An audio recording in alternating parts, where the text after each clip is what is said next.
but also illuminate how universities and scholars navigated, endured, and resisted authoritarian rule. This roundtable features Dr. Jojo Abinales, formerly of the University of Hawaii, whom we expect to share with us findings from his ongoing research on everyday authoritarianism in the academy, during martial law. Maybe even more than that too, Jojo, right? Okay, and then and Dr. Mike Pante, who will provide the historical perspectives on universities and their struggles under the Marcos dictatorship, and relate these rather to the challenges posed by a Marcos Jr. presidency today. And Dr. Sol Iglesias of the University of the Philippines, Diliman, who will provide reflections on Nemenzo's final book. I just bought my own copy. Notes from the Philippine Underground and its connections to academic freedom. And we're very, very privileged to have Ana Maria Nemenzo, National Coordinator of Women Health Philippines and the Citizens Initiative for an Independent Foreign Policy, who will serve as discussant, right? Offering personal reflections herself on martial law and the dictatorship, alongside a critical engagement with our speakers' presentations. After their presentations, then I will return to the podium to serve as moderator for the Q&A part. Thank you.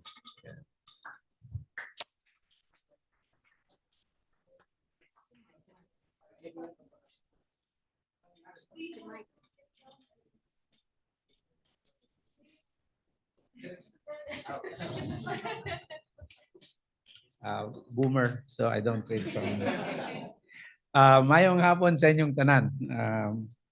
Before proceeding, I would like to thank the courageous members of the Network in Defense of Historical Truth and Academic Freedom, the staff of the Ateneo Martial Law Museum, the editors and staff of Philippine Studies and Critical Cultura, especially Luisa Gomez.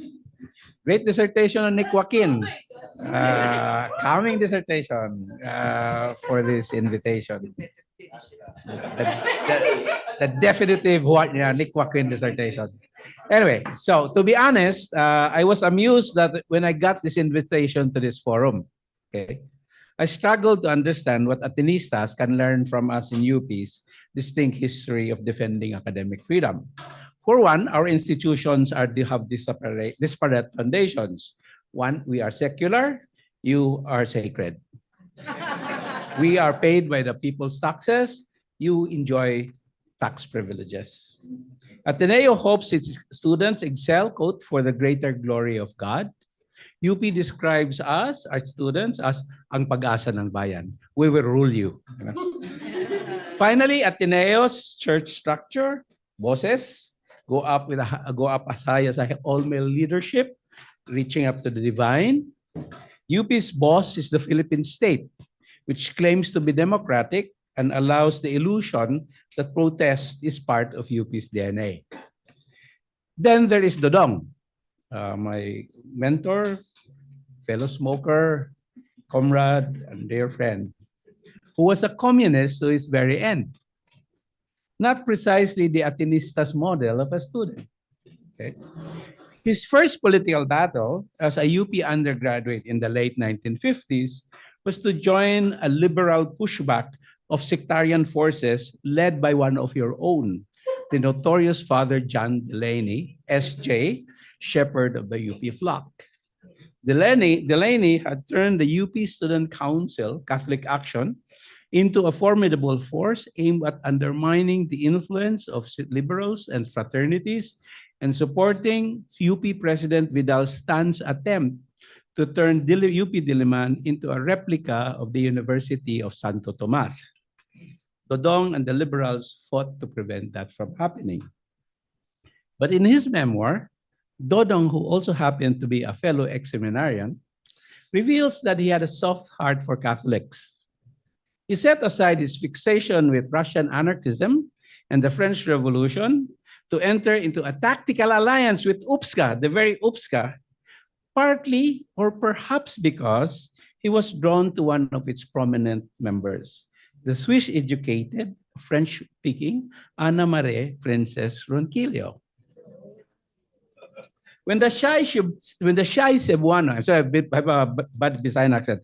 When the shy Cebuano was too torpe to make the move, he was egged on by his English professor, the essayist, poet, literary critic, J.D. Constantino, who was one of the fiercest defenders of the Catholic faith in Diliman and became a future Carmelite nun.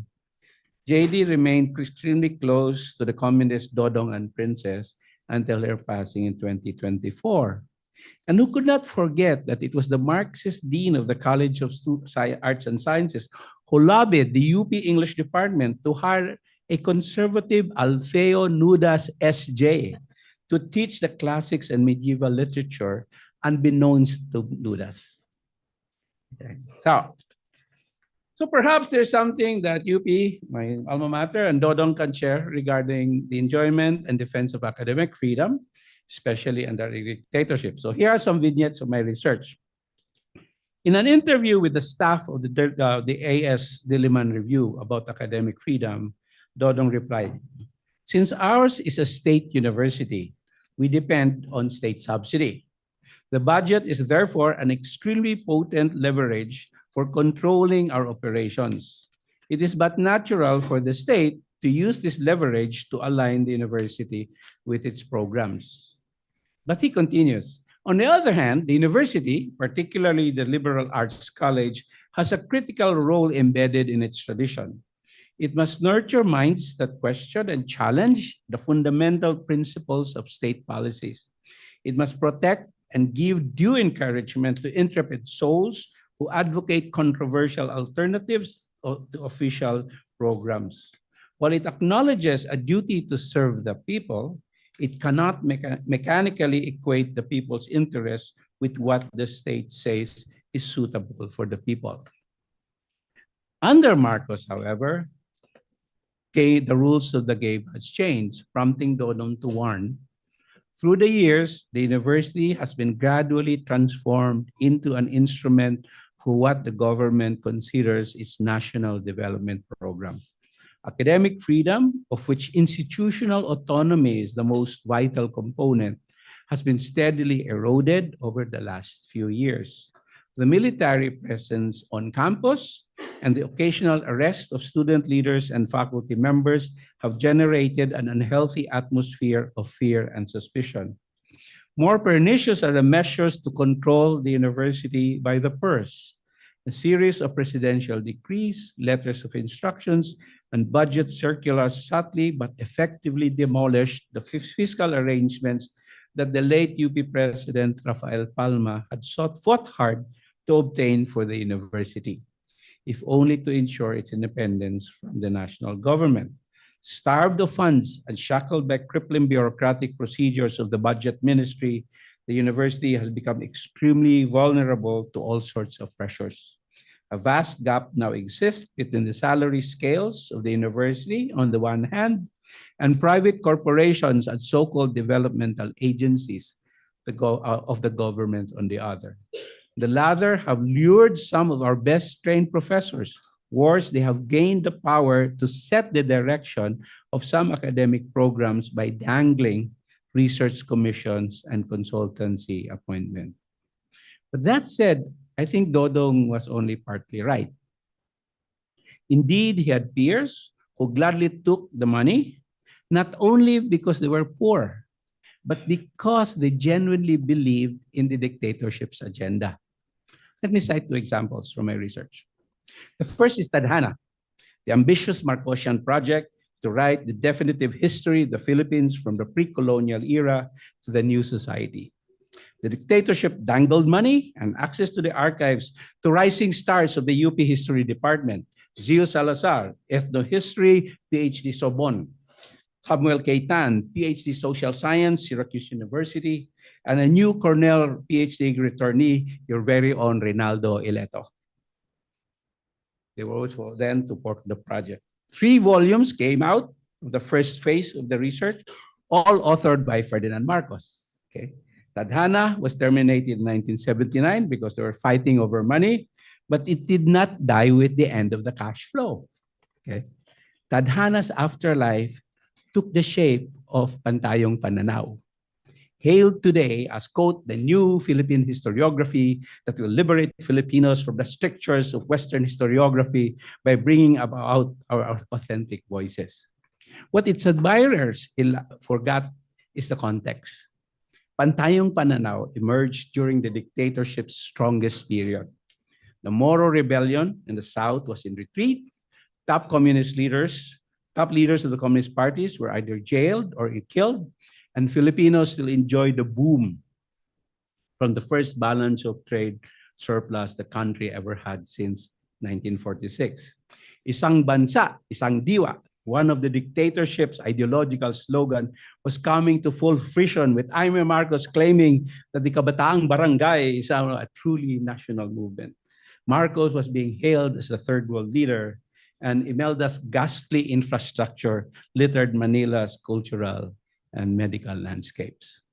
So what better way to contribute to this renaissance than to introduce a new Philippine historiography? Pantayong Pananaw, in short, was an ideological offspring of the Marcos dictatorship, embracing its nationalist and authoritarian philosophy, uninterested, if not disdainful, of democracy, and openly hostile to local aspirations, including those who opposed the national state. Okay.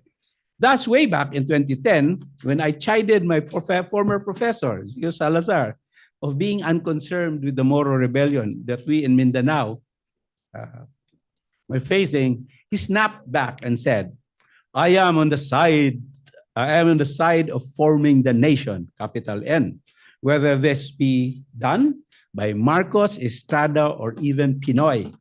I am your enemy, and I'm the one who has the right to judge you in the name of the nation, capital N. What a soppy caricature of the Trumpian and Dutertean editions of fascism. Ben Anderson had a kinder name for it, official nationalism. Recruiting these academic entrepreneurs, as Dodong called Salazar et al., was not the only thing the dictators had in mind. It also wanted to be part of UP. Okay. So on November 23, 1973, Marcos issued Presidential Decree 342, creating the Philippine Center for Advanced Studies with its own board of trustees, which was co-equal to UP's highest body, the Board of Regents. According to its architect, General Jose Almonte, PICAS was created, quote, not only to help forge the Filipino soul, it also assists in the political, social, and cultural reorientation of the nation as the basis of a just and prosperous society by establishing degree programs and participating in existing instructional programs to produce Filipino experts or specialists for the nations. These technocrats are bad writers, so forgive the long sentences. Because which Almonte hoped would become the Philippine counterpart of the strange Slavian RAND Corporation, he sent one of his lackeys to RAND Corporation, lasted only in 1979, again the product of infighting, which prompted Marcos to abolish it, leaving UP with its academic programs and transferring its research and policy team led by Marcos's ghostwriter, Adrian Cristobal, to a new Presidential Center for Strategic Studies. I was doing archival work on PICAS, and daming kwento. But the story of its origin surprised me.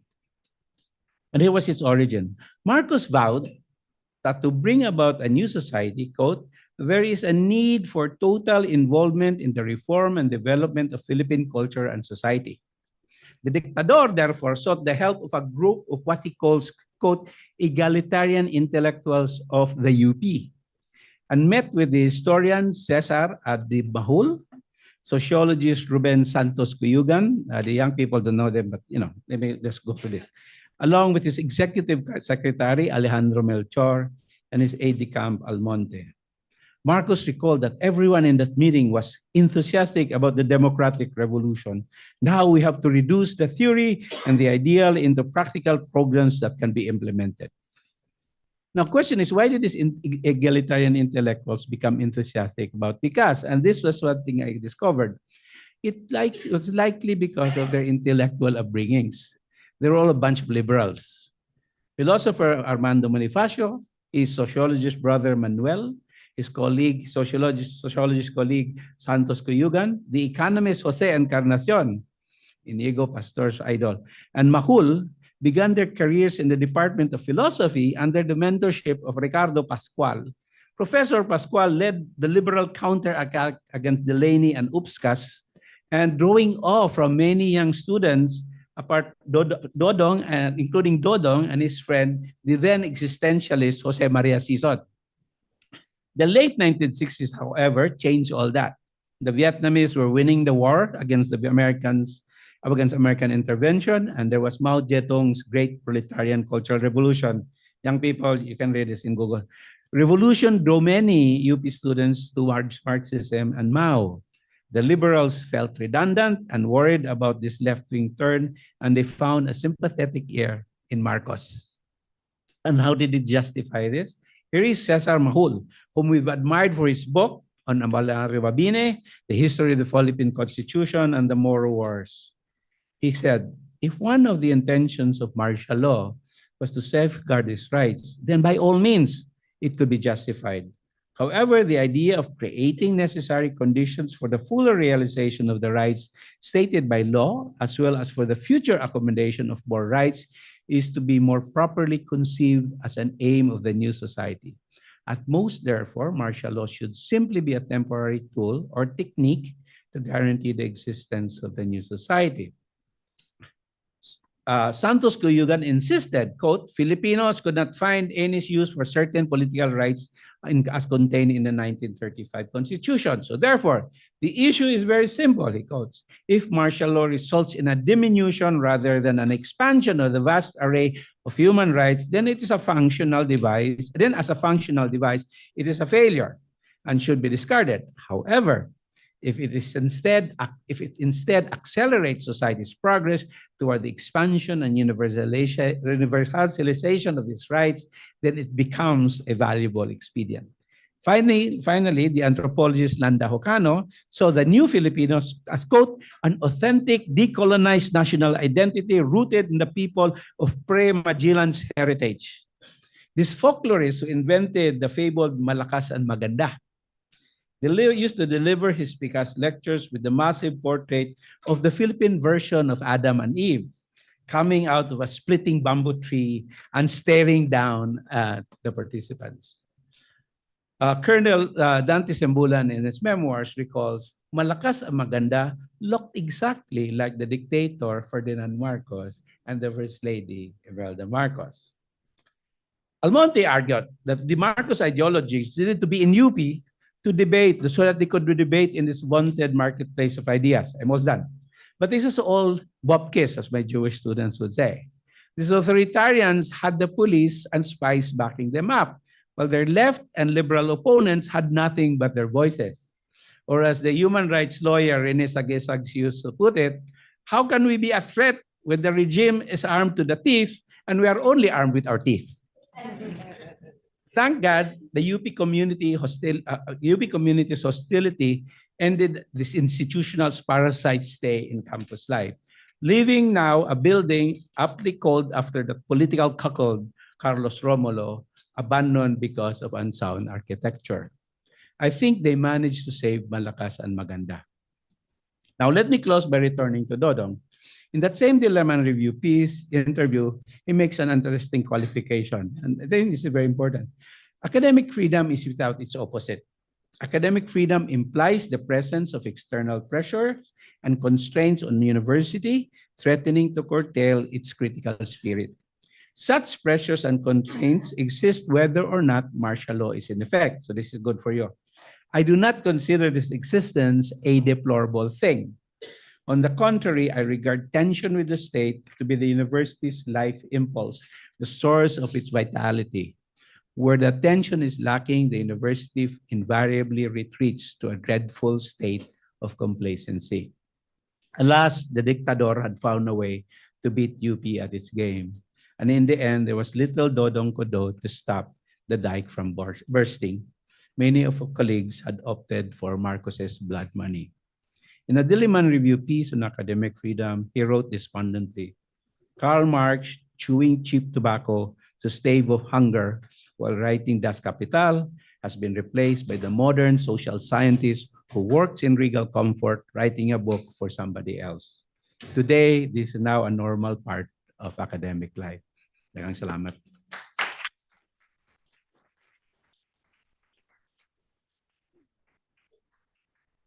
Thank you, Dr. Jojo Abenales, for sharing your research.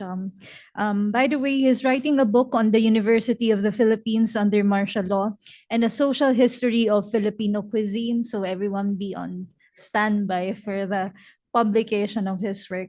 Up next is Dr. Mike Pante. Sorry, let me look for it. Dr. Mike Pante, or Michael Pante, is Associate Professor at the Department of History at Ateneo de Manila University and Chief Editor of Philippine Studies, Historical and Ethnographic Viewpoints. He is the author of A Capital City at the Margins, Quezon City, and Urbanization in the 20th Century, Philippines, published by the Ateneo de Manila University Press in 2019. Everyone, let's welcome Dr. Mike Pante.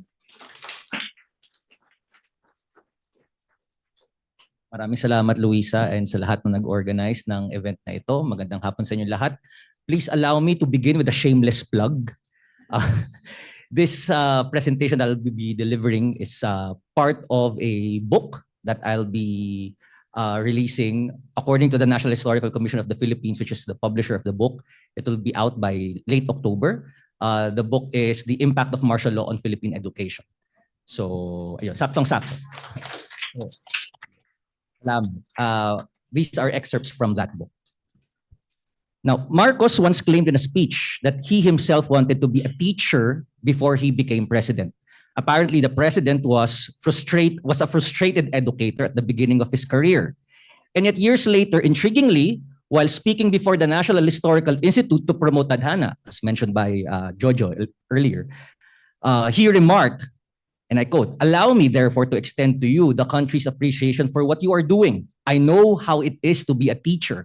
I was a teacher once. I come from a family of teachers. My father and mother were teachers before me. At first, all I wanted in life was to be a teacher. But things intervened and now I am president." Naging teacher ba si Marcos? Parang hindi ko maalala. Hindi ba? Sorry, sir. Okay. So, isa na naman ba itong kasinungalingan ni Marcos? Was this claim another one of Marcos's fabrications to legitimize his rule? Whatever the case may be, what is undisputed is the unequivocal damage caused by martial law to the teaching profession. Despite the president's seeming positive regard for educators, his regime's policies actually turned a once popular occupation into a class of overpaid and underpaid laborers, viewed by many as the do-it-all servants of the state. For all of Marcos's lofty ambitions for Philippine education, he neglected the most vital component of that dream, the people who would be the main implementers of whatever pedagogical reforms he wanted, the teachers. Martial law changed the landscape of tertiary education, especially those that were under state control. The state exerted more control over higher education institutions compared with the pre-1972 system, especially with the passage of the Education Act of 1982 or Batasang Pambansa 232.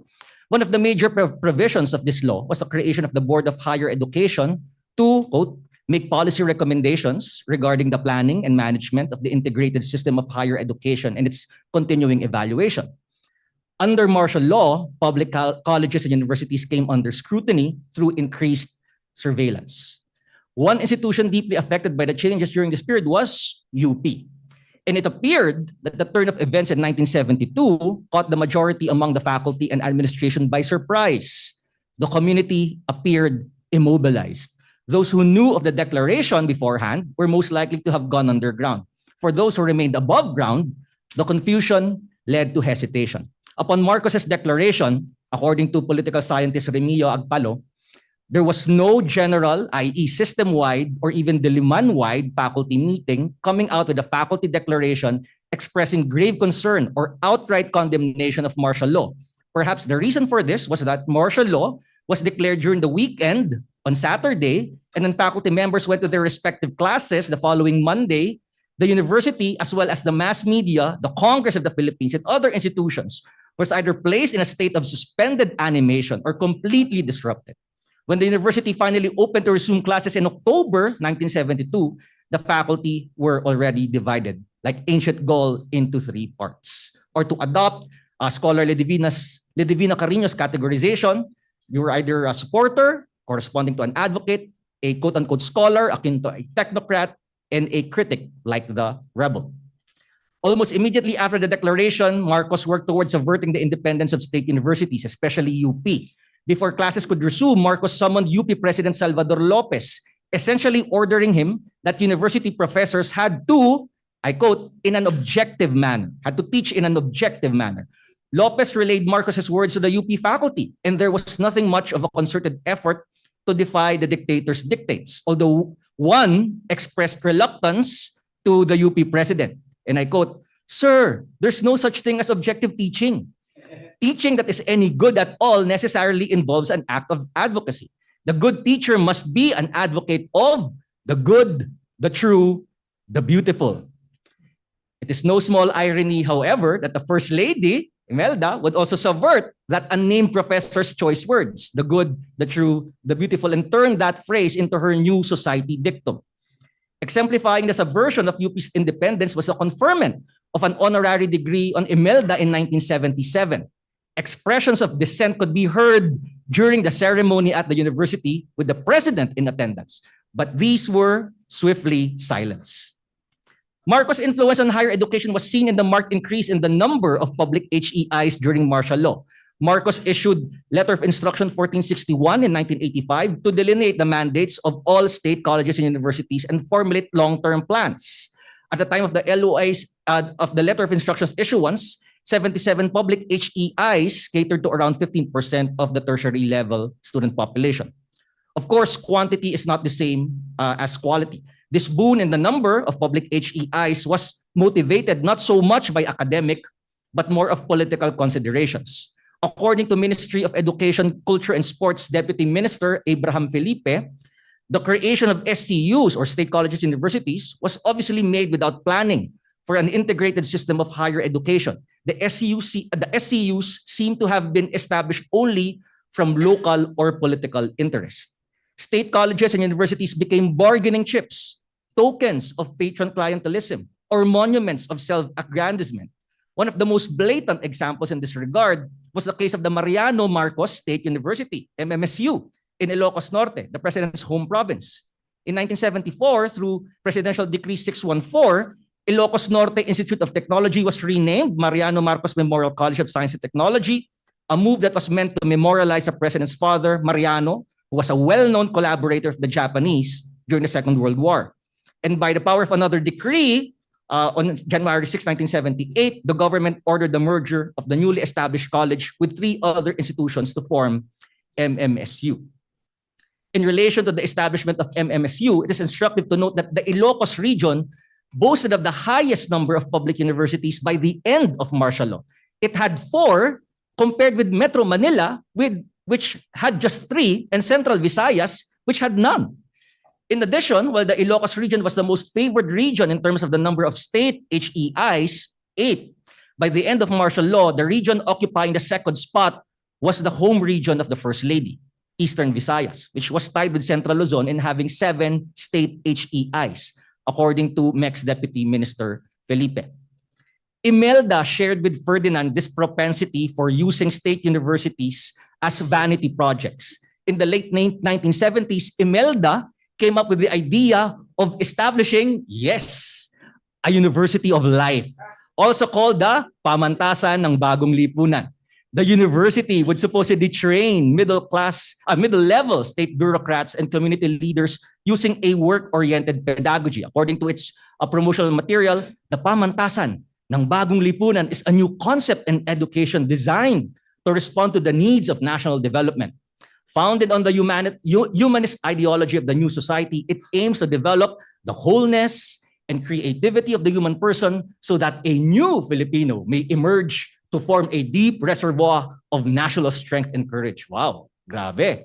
The University of Life, which aimed to supposedly democratize education and ensure that access was not impeded by class or regional inequalities, had 3 operational line programs. So may mga management services program, human development. Actually, medyo weird yung pagkaka-produce noong pagkaka-conceptualize ng University of Life, which was located in Pasig and completed in less than a year, inaugurated on June 11, 1980.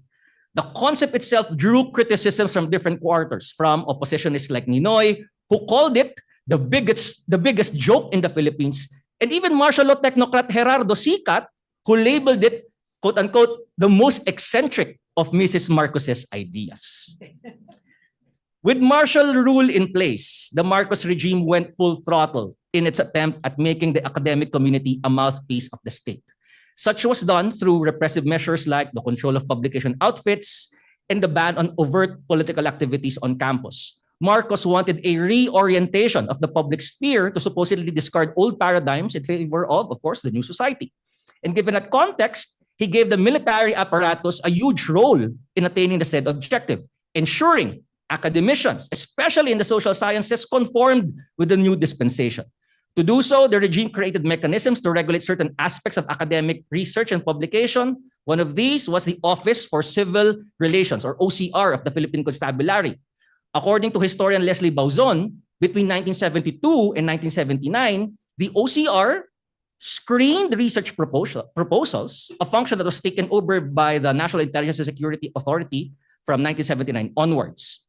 And to quote Bauzon, in seeking approval of the proposal, the researcher was required to furnish information regarding the research instrument to be used, as well as information regarding all associates.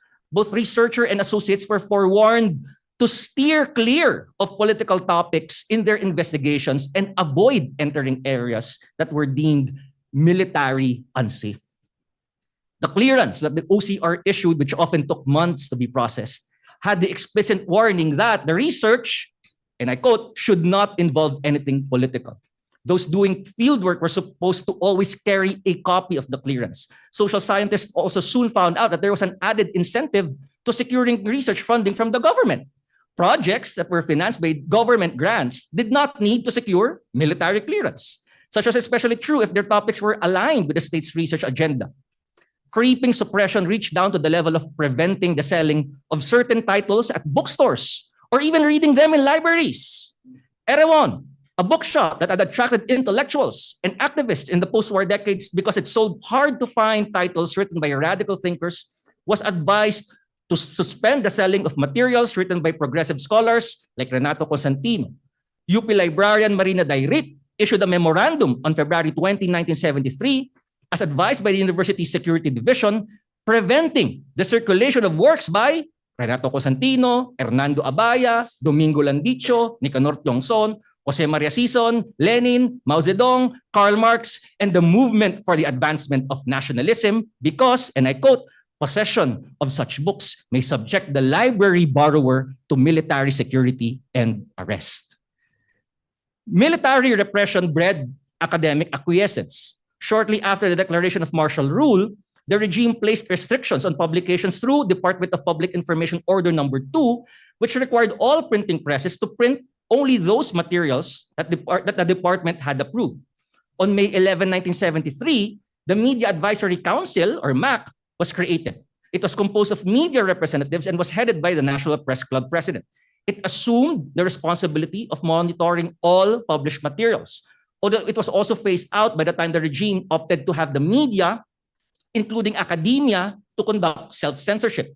Although MAC could issue guidelines for mass media, these rules had to have the consent of Marcos. In essence, it was but a cosmetic change, and MAC lacked the credibility of an independent civilian agency. Such was the perfect scenario for Marcos, who still wanted to maintain a semblance of freedom of speech without losing control over the circulation of information and knowledge. The modus vivendi described above was exemplified by the mainstream social sciences.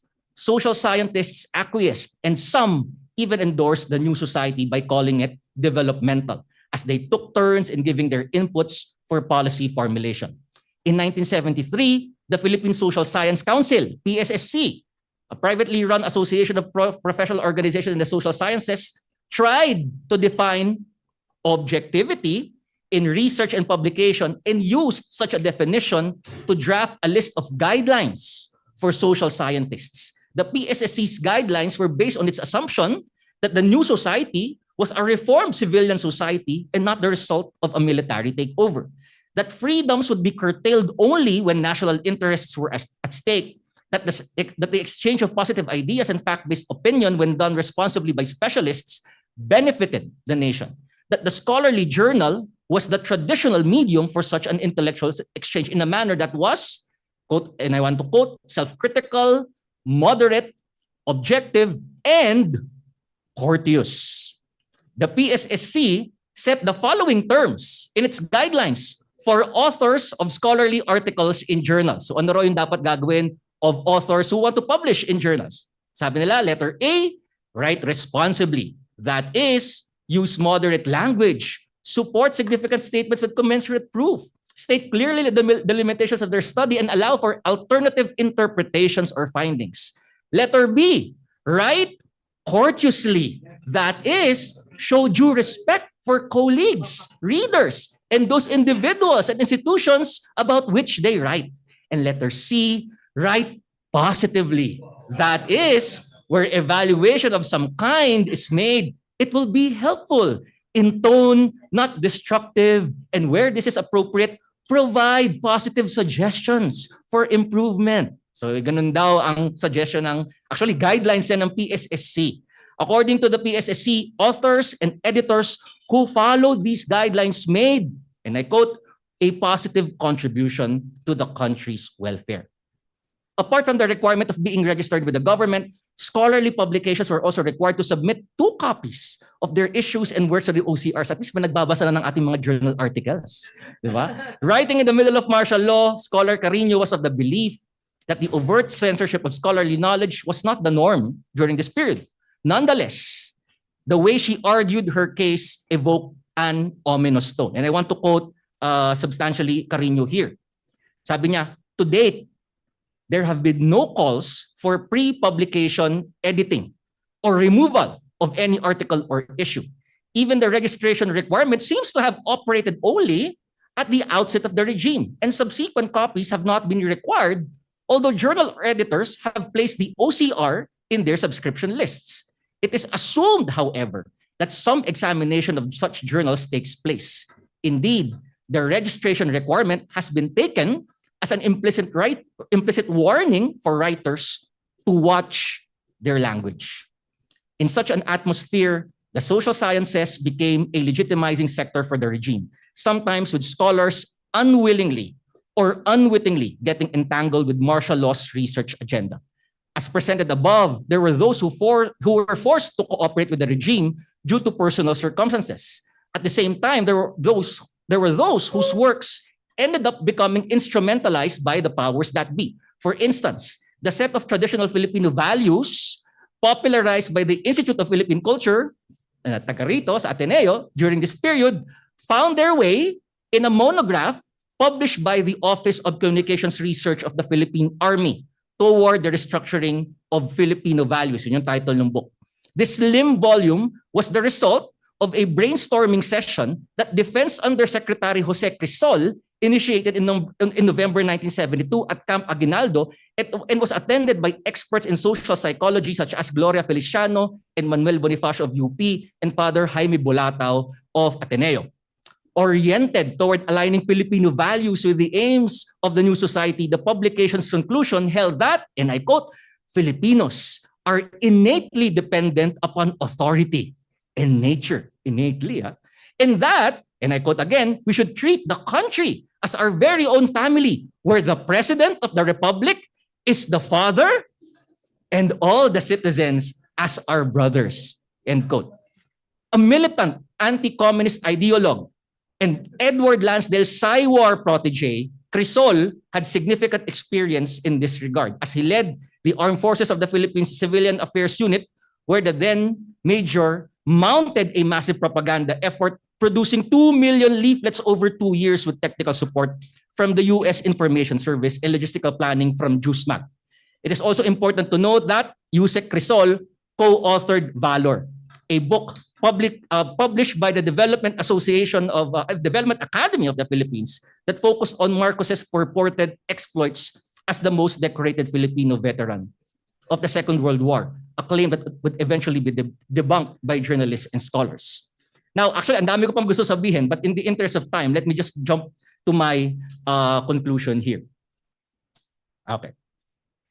Sige. So to conclude, Marcos's ouster in 1986 could not undo many of the structural weaknesses of the education system, especially the tertiary education system, that came to light and were put in place during martial law.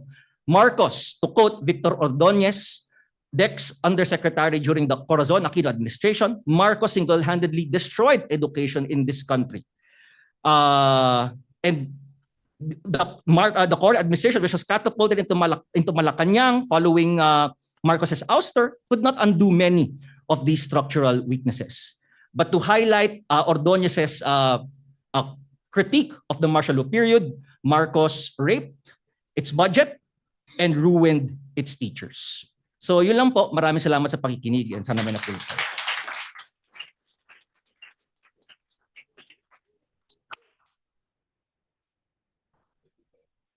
Thank you, Dr. Mike Pante. Now we proceed with talk of Dr. Sol Iglesias of the Department of Political Science, UP Diliman. Dr. Sol Iglesias is an associate professor of political science. She has a PhD in Southeast Asian Studies and an MA in political science from the National University of Singapore, as well as an MA in international relations from the Fletcher School of Law and Diplomacy at Tufts University, and a BA in public administration from the University of the Philippines.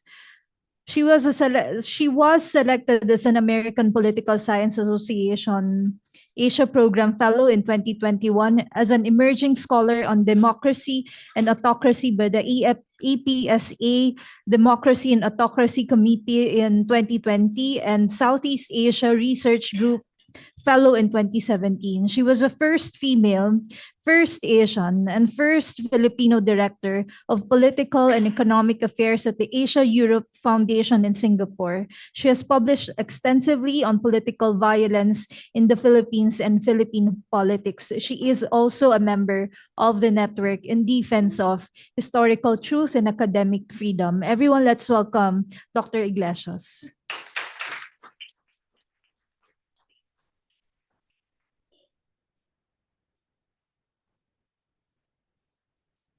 Maraming salamat, Luisa. Nice to meet you. Finally. And lubos na pagsasalamat sa Ateneo de Manila University for hosting us today. Critical Cultura, the Ateneo Martial Law Museum and Library, Philippine Studies Historical and Ethnographic Viewpoints, UP Center for International Studies, and Luisa, because of her tireless efforts to make this happen despite yung postponement, no? And of course, my comrades, fellow conveners, core group members of the Network in Defense of Historical Truth and Academic Freedom, those of us who are here today, Oka Campomanes, Ramon Guillermo, Lulu Reyes, thank you so much for making this event possible. Okay. So I'm actually tasked to talk about Dodong Nemenzo's final book, which is available outside for purchase, published last year, late last year, in fact, by the UP Press. And I heard when Dodong died at his wake that he at least saw the galley proofs before he died. So that's really wonderful, no? I won't talk anymore, or not too much, about the classic essay he wrote in the midst, the worst period of martial law, which was written in 1977 or 1978, but his essay on academic freedom that was already quoted extensively earlier. No, the interesting thing is, reading his book, Notes from the Philippine Underground, we also see a lot of valuable perspectives on academic freedom, but not just that. So what I'd like to do is cover three themes that I see as crucially important from the book: academic freedom, and in particular UP during the Cold War. Secondly, of course, one of his main contributions is adds to our understanding of the emergence and development of Philippine communism, no? Particularly the Partido Comunista ng Pilipinas, PKP, and the changing of the vanguard, as he put it, the CPP-NPA. And then third, I'd like to also pick up on a theme that he covered quite extensively, which is what he called it, which is on left-wing pluralism. His concerns over the formation of a united front within the left, as well as across other sectors from the center and from the right, no? And then I will conclude with some reflections on September 21, 2025, and some of the implications for why more research inspired by Dodong Nemenzo is needed, and why, and going back to the theme of academic freedom, why academic freedom is in particular important for the left. Okay.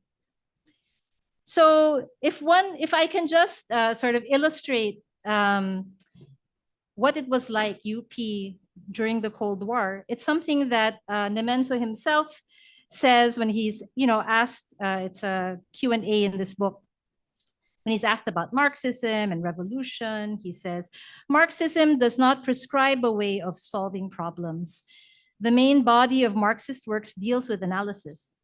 And then he says, I suppose that answer is satisfying enough to the intelligence agents around. This is in 1984.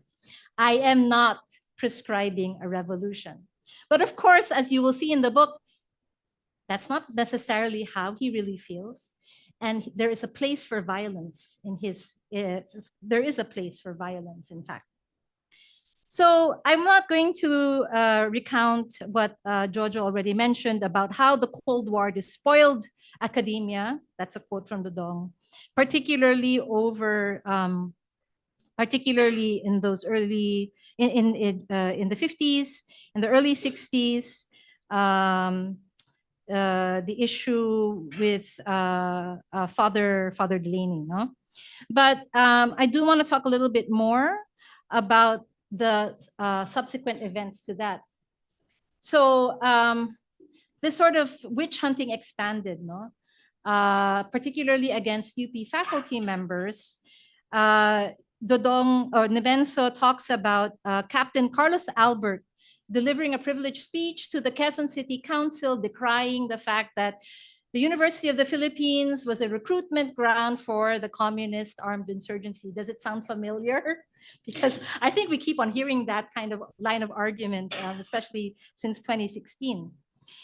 Anyway, so this eventually led to the Committee against the Committee on Anti-Filipino Activities, or CAFA, in Congress.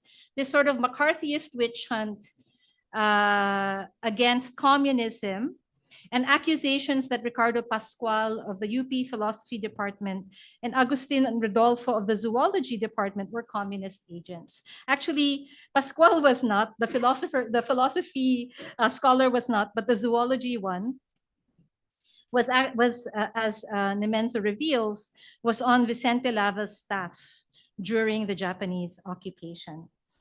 Also interestingly, one of the sort of what precipitated this particular attack in the CAFA was the publication by the Philippine Social Sciences and Humanities Review of the anonymous article, Peasant War in the Philippines.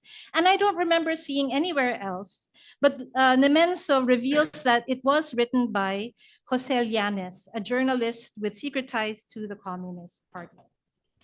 Anyway, there were two developments from the CAFA McCarthyist attacks on UP that Nemenzo highlights. One is that it had some unintended consequences, including the fact that the Student Cultural Association of UP, founded by Jose Maria Sison, which had initially meant to spread the ideas of Claudio M. Recto, was key, was a pivotal organization to conduct demonstrations outside the Philippine Congress in defense of UP's academic freedom. And it was the largest display, most militant display so far in UP's history of protest by the university's faculty and students. The other outcome from the spirit was that Nemenzo met Princess Nemenzo, who later became his wife. I couldn't help it because couldn't help mentioning it because there is a little love note in the book to Princess. Okay, but then Nemenzo, who as we know had been detained during martial law before he became dean of the College of Arts and Sciences of UP. He said that he considered himself ineffective as an organizer, a failure as a military tactician, because he was a member of the PKP. And he decided that if he ever got out from detention, he would only do what he was good at, academic work. UP is where I truly belong, he said. But at the same time, he also recognized that the university, in spite of its administrators and curricula, generates an atmosphere for the radicalization of the affluent youth, a contact point with the broad revolutionary movement of the oppressed masses. And this is a theme he comes back to again and again in the book. Okay, so now with regard to the contribution of his work to our understanding of Philippine communism. Of course, his historical account of the PKP really adds a lot of nuance to existing the history of the PKP by other authors. But I will just highlight a few things that Nemenzo remarks upon. For example, the early seizure of power orientation in the early 50s, in contrast to the Maoist notion of protracted war.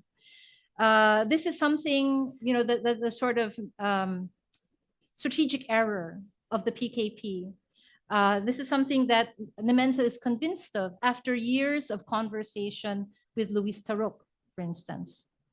But interestingly, for our purposes today, he also noted the deeply ingrained anti-intellectualism of the PKP. And part of this, what Nemenzo brings into the picture of our understanding of the PKP is its indigenous character.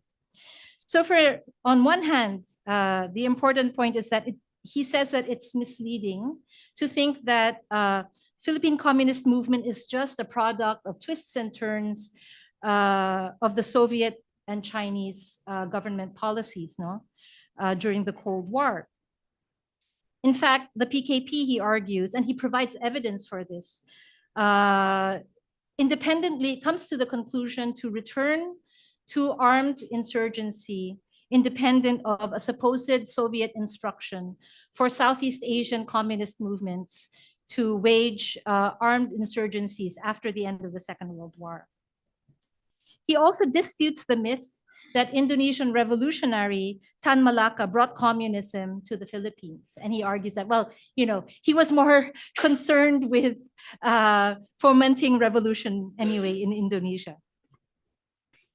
And he has some evidence as well for the lack of a direct connection. He argues that the PKP deviated from a general pattern of party formation in the Third World, in that it incorporated local revolutionary traditions and inherited peasant-based populist millenarian trend. And actually, what he says about the populist millenarian aspects of the PKP is really fascinating, even if most of his evidence is anecdotal. So I think that this would be a really important area of future research. So he talks about how, yes, the PKP was established from labor unionization and gremios, which preceded the Katipunan. It drew from this long tradition of revolution in the country, but also he talks about evidence of millenarianism, like anecdotes of a PKP fighter who ate his nephew in the belief that it would gain him invulnerability. Or another, or more importantly, a central committee alternate member who ate an anting-anting, and he had been so daring in the fighting. No, other examples: comrades who wore rosaries like amulets, indulged in self-flagellation, worshipped all sorts of supernatural beings, aspired for eternal bliss. So he was describing a folk Marxism, as he calls it. And his work also challenges, let's say, more mainstream accounts of the PKP. For example, Kirk Liet, as well as newer ones like Joseph Scalise, who tended to emphasize that sort of Soviet versus China rivalry in the development of Philippine communism. Okay, and then in terms of the change of the vanguard, so we already had heard mention of a young Joma Sison. So Nemenzo says that the PKP had already virtually disbanded in 1957. And the protest over the CAFA attacks against UP faculty showed that the the studentry could be mobilized. It had revolutionary potential. But at this point, because of this return to civilian life of the Huk Army already by the late 1950s, a euphemism basically for surrender, the PKP was not in a position to instigate or harness this upsurge of student militancy. And so the credit, he says, belongs to Joma Sison. Lava was merely a spectator. So he tells the story of Sison joining the PKP Central Committee and Lava's capture in 1964, that instead of putting an end to the Philippine communist movement, actually sparked a revival. So he notes that the CPP was the only organization ready to cope with martial law, and that dictatorship, instead of crushing the communist movement, was a major factor in its phenomenal growth.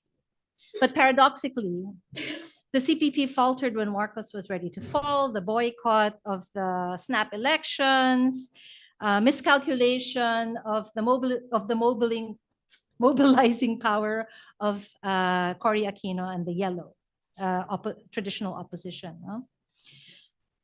And also that the CPP failed to anticipate the Ram mutiny and, of course, the People Power uprising. Okay, now I turn to another major theme in the book of left-wing pluralism. So what was, in Nemenzo's view, the broad left? In 1987, he says, in some benighted circles, the left is synonymous with Satanism. And I say that being in Ateneo. Once attached to your name, it can keep you from becoming UP president. So he said this in 1987. Of course, he was wrong. Anyway, he was Nemenzo, not Nostradamus. But he included at this time, okay, 1987, before the split, within the CPP, he counted, and let me just give it, just to show you the breadth of this idea, no? The CPP, NPA, NDF, the legal National Democratic Forces like Bayan and KMU, Kilusang Mayag Uno, independent socialist groups around BSIG, social democrats in the FSDM, the MILF, Balweg, CPL, and I suppose the MNLF, Balweg's Cordilleran People's Liberation Army, CPLA, the progressive wings of the Liberal Party and PDP Laban. Just as an idea. Of course, probably the composition of a broad left, evidently would have changed over time in reality as well as in his thinking. But Nemenzo argued that the United Front was in great need in third world countries like the Philippines, where remnants of pre-capitalist modes of production survive within the neoliberal economic order. For instance, again, he gives us a sort of breadth of where the conflicts lie. Workers versus capitalists, tenants versus landlords, native capitalists versus transnationals, liberal democratic bourgeoisie versus bureaucratic capitalists. And we can update that list up to today, no?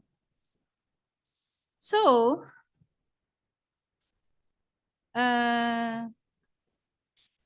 this sort of broad, his idea, apart from a broad left, he also had an idea of a united front that included centrists and the right. But the way he also put it was that in the post dictatorship period, leftists as well as centrists and the right perceived the Aquino government as transitional, and they are all trying to let it be a transition to their desired futures. So a sort of tongue-in-cheek way of also sort of underlying probably what was an aspiration to see more unity rather than fragmentation in the post-Marcos period. Although it comes out in several chapters of the book that he is quite embarrassed with his initial assessment that EDSA and people power was a revolution rather than a restoration. Years later, he reverses himself with a lot of embarrassment, but he attributes it to the euphoria of the fall of the Marcos dictatorship. Then he also recasts our understanding of the center liberals, which he attributes, or rather he attributes the blurring of the difference between the left and the traditional opposition by Marcos himself. I mean, that was the pretext for martial law, right? A rightist conspiracy combined with a leftist rebellion. But he bemoans that the traditional opposition or the center could have but did not fight Marcos and resist the dictatorship more strongly, despite having the financial capability, the political machinery, and the aura of legitimacy early on when Marcos himself, the early years of martial law, when Marcos himself was uncertain of his control. And the most plausible explanation for this default, he says, was the deep-seated fear that the masses, once used to taking extra legal action outside, let's say, normal democratic institutions, they would eventually assail the social system, of which the center was a privileged part, right? And this theme will come again and again as we think about September 21, 10 days ago. Nemenzo notes the brutality of the CPP's internal purge and the RA-RJ, or reaffirmist of the split between the RA and RJ, the reaffirmation of the armed struggle versus its rejection. Sometimes you would read him and he sounds like a disinterested observer, but I think he was actually someone who held to the possibility of a plural left.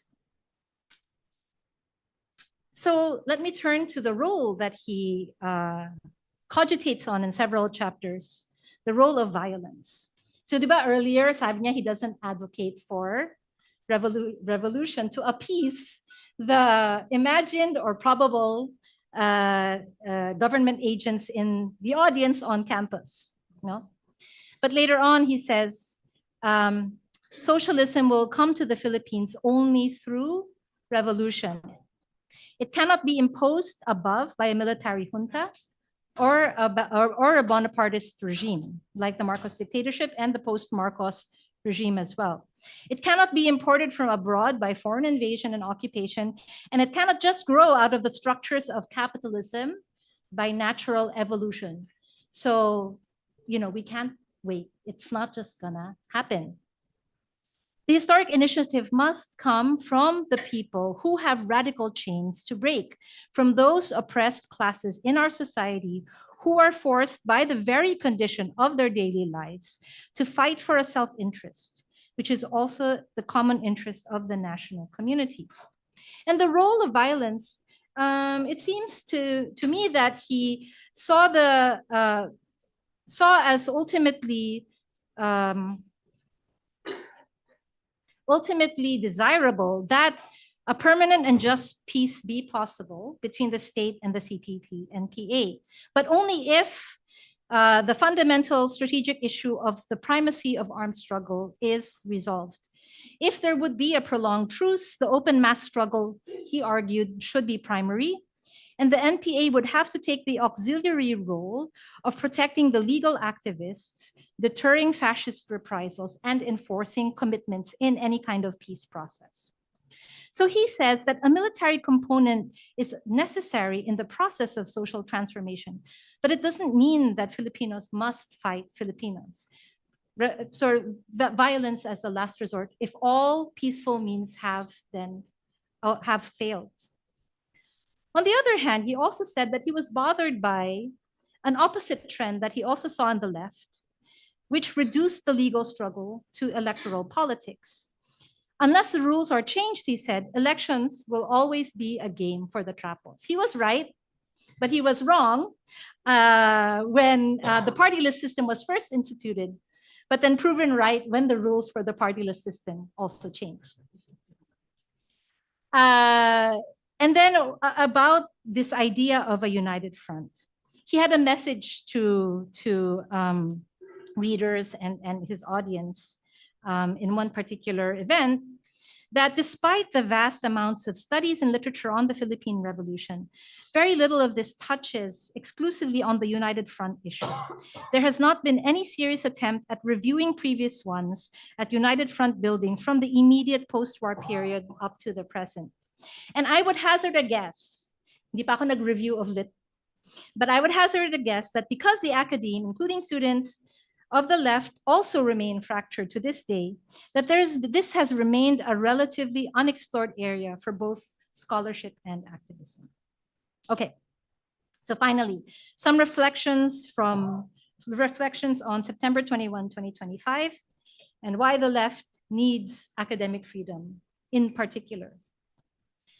So I think that Nemenzo inspires us to revisit class analysis in the Philippines, although of course these events could not necessarily have been foreseen by him. So what happened, the violence in the protests on Sunday, September 21, and Duterte's war on drugs and other repressive acts of state violence show that the urban poor cannot be conceptualized or treated merely as a lumpen sector of the proletariat, but as an underclass exploited by the bourgeoisie and excluded by organized civil society. We do not forget that the first anti-drug war protests only began in 2017, a full year after Duterte became president.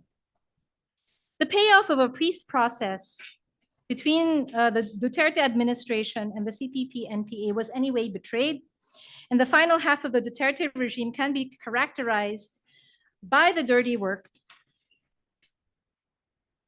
of a dirty war, red tagging, extrajudicial killing, forced disappearance of leftist activists, and wholesale demobilization of society through indiscriminate red tagging. The irony is that the drug war was truly popular. I mean, my own research shows that.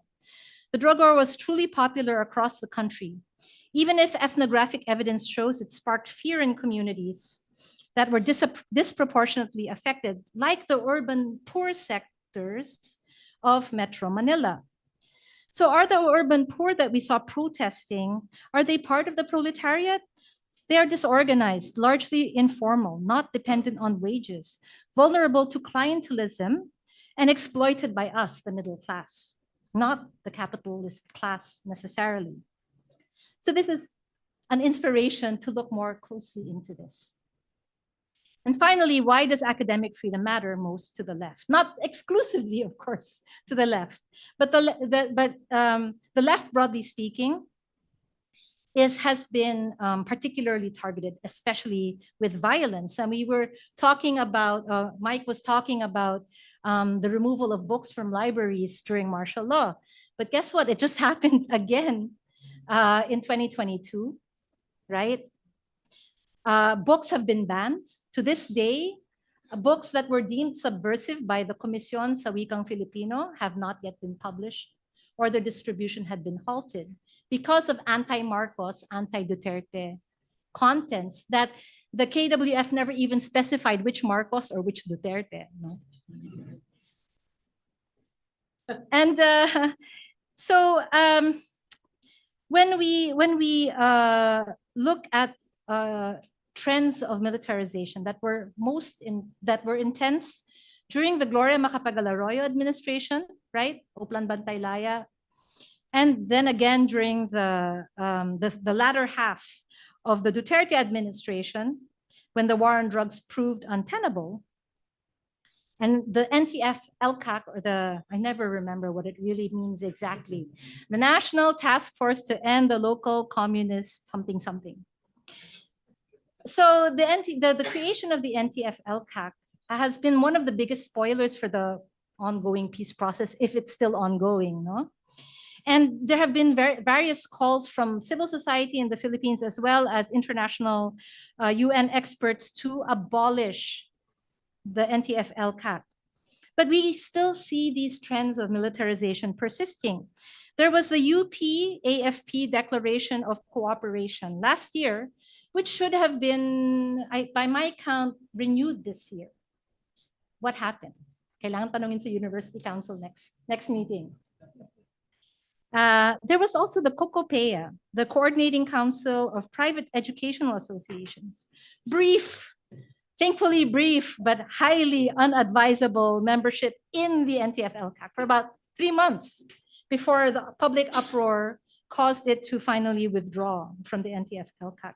So, but what we're seeing across the Duterte and up to the Marcos administration is this sort of militarization of the education sector. A persistent legacy of the martial law period. Okay, that's where I'll stop. Thank you very much.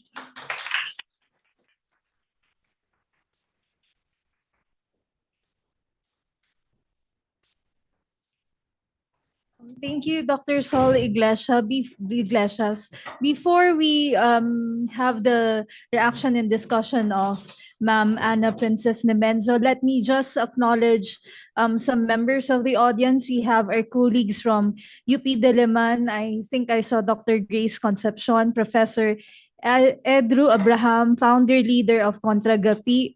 Let me also acknowledge members of the Nemenzo family, colleagues from Ateneo's Kagawaran ng Filipino, colleagues from the Literary and Cultural Studies Program, Ateneo, students from different universities and guests, Ateneo's Department of History. So I think I saw some faculty members, and our university librarians, Maria Teresa B. Villanueva, and our incoming university librarian, Ms. Jonah B. Arevalo. Okay, thank you for gracing us with your attendance. Now we proceed with the discussion and reaction of Ma'am Princess Nemenzo. Let me read quickly a profile from Vogue, written last year, I think 2024, for International Women's Day. So according to Vogue, it reads, at 85 years old, 2024, Ana Maria Princess Nemenzo is still committed to teaching and learning about women's issues, as told by her granddaughter nominator for the thing about International Women's Day, Anika Hernandez. Often clad in purple, a color associated with women's rights activism, Nemenzo has been a passionate social-political women's rights activist all throughout her life. She is the founder of Woman Health Philippines, an organization dedicated to promoting, defending, and advancing women's reproductive rights and self-determination. Nemenzo also played a pivotal role in the passage of Republic Act 10354, or the Reproductive Health Law in 2012, alongside other women's rights organizations. With her passion for education and activism, Nemenzo is currently the director of OLL, Child Development Center, a progressive preschool in Quezon City. She also continues to actively participate in meetings, conferences, representing various advocacy networks at international forums, recently representing the Center for Reproductive Rights, Women's Global Network for Reproductive Rights, and Philippine Safe Abortion Advocacy Network at the 36th session at the UN Human Rights Council in Geneva. Everyone, let's welcome Ma'am Ana Princess Nemenzo.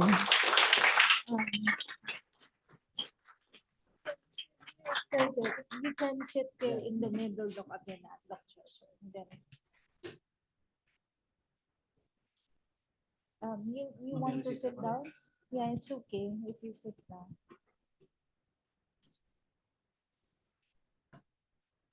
Then we'll just adjust them. Thank you.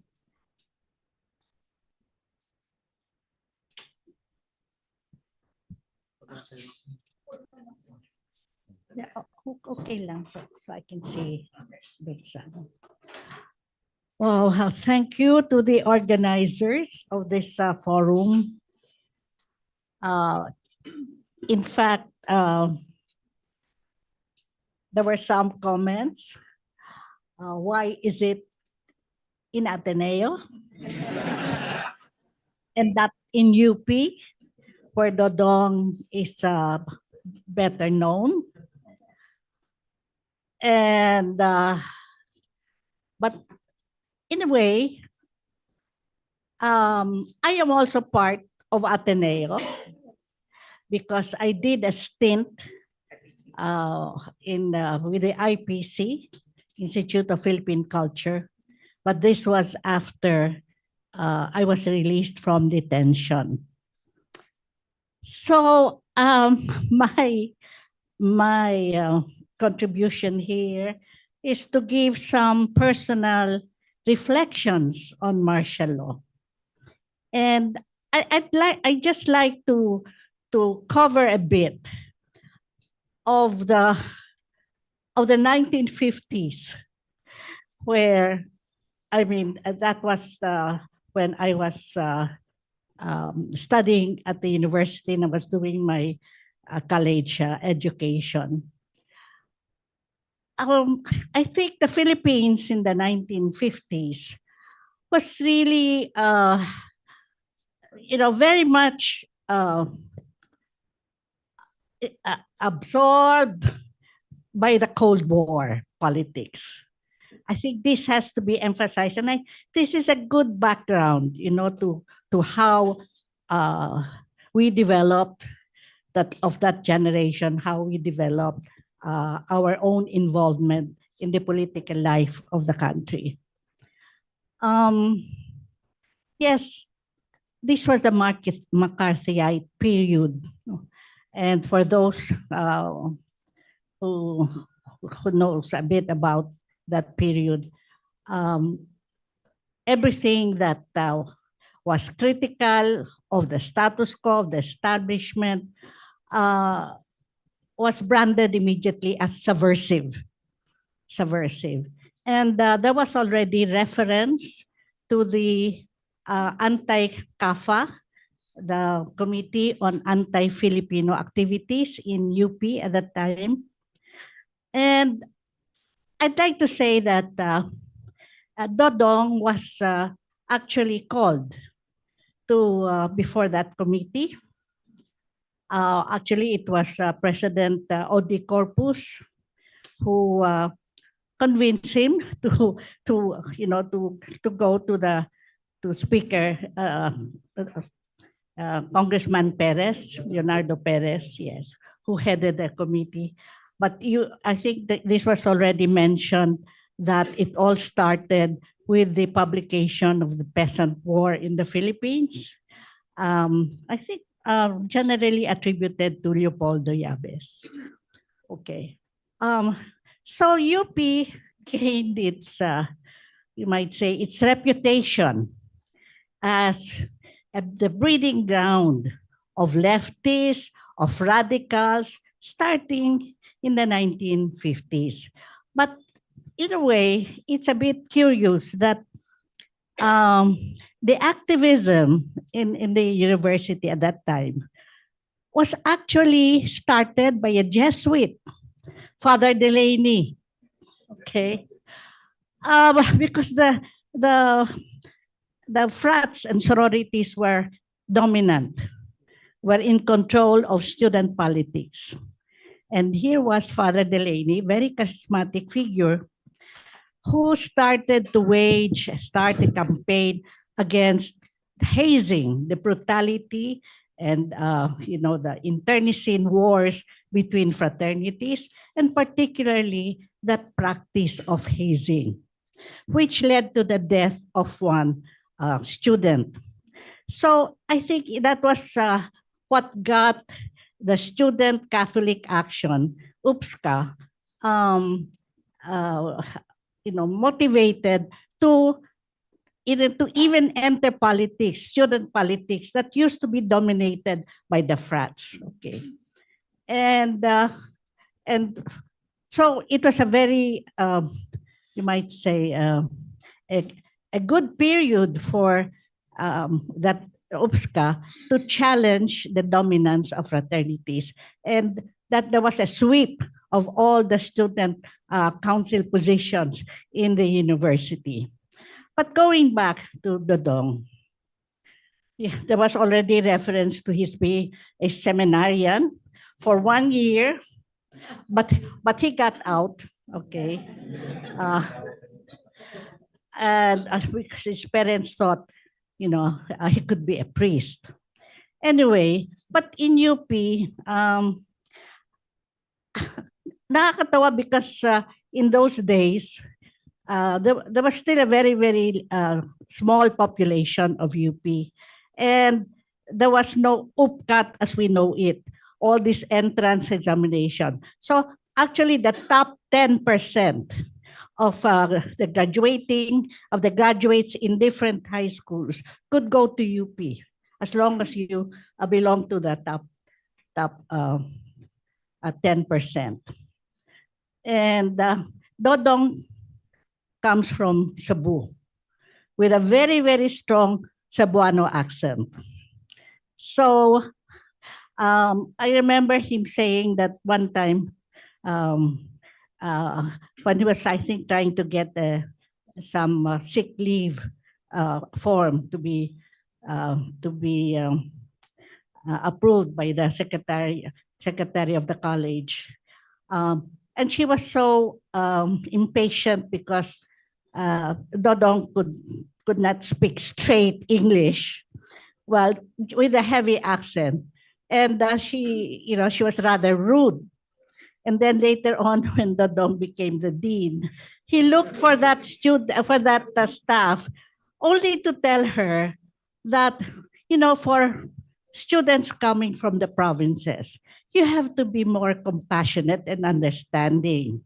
And you don't expect that everybody will speak English the way you do, So, but she was gone. She had retired by that time. Anyway, going back to Dodong. He finished master's, BAPA master's, and he was going to Columbia University for his PhD.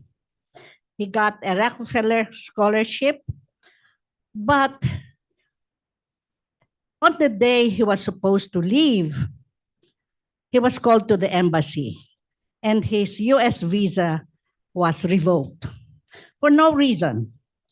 He was shown some provision in the immigration code of the US that said anarchists, prostitutes, communists, etc., criminal elements are not, cannot enter the US without a proper visa or are denied, So that was the end of his Rockefeller scholarship and a PhD study at Columbia University. But then President Cinco at that time supported him and encouraged him to apply to England because at that time, most Filipinos would go to the United States. And to go to England was quite unusual. But he did manage to go there, was accepted, and he studied at the University of Manchester. And we married just before he left, and I followed him later on.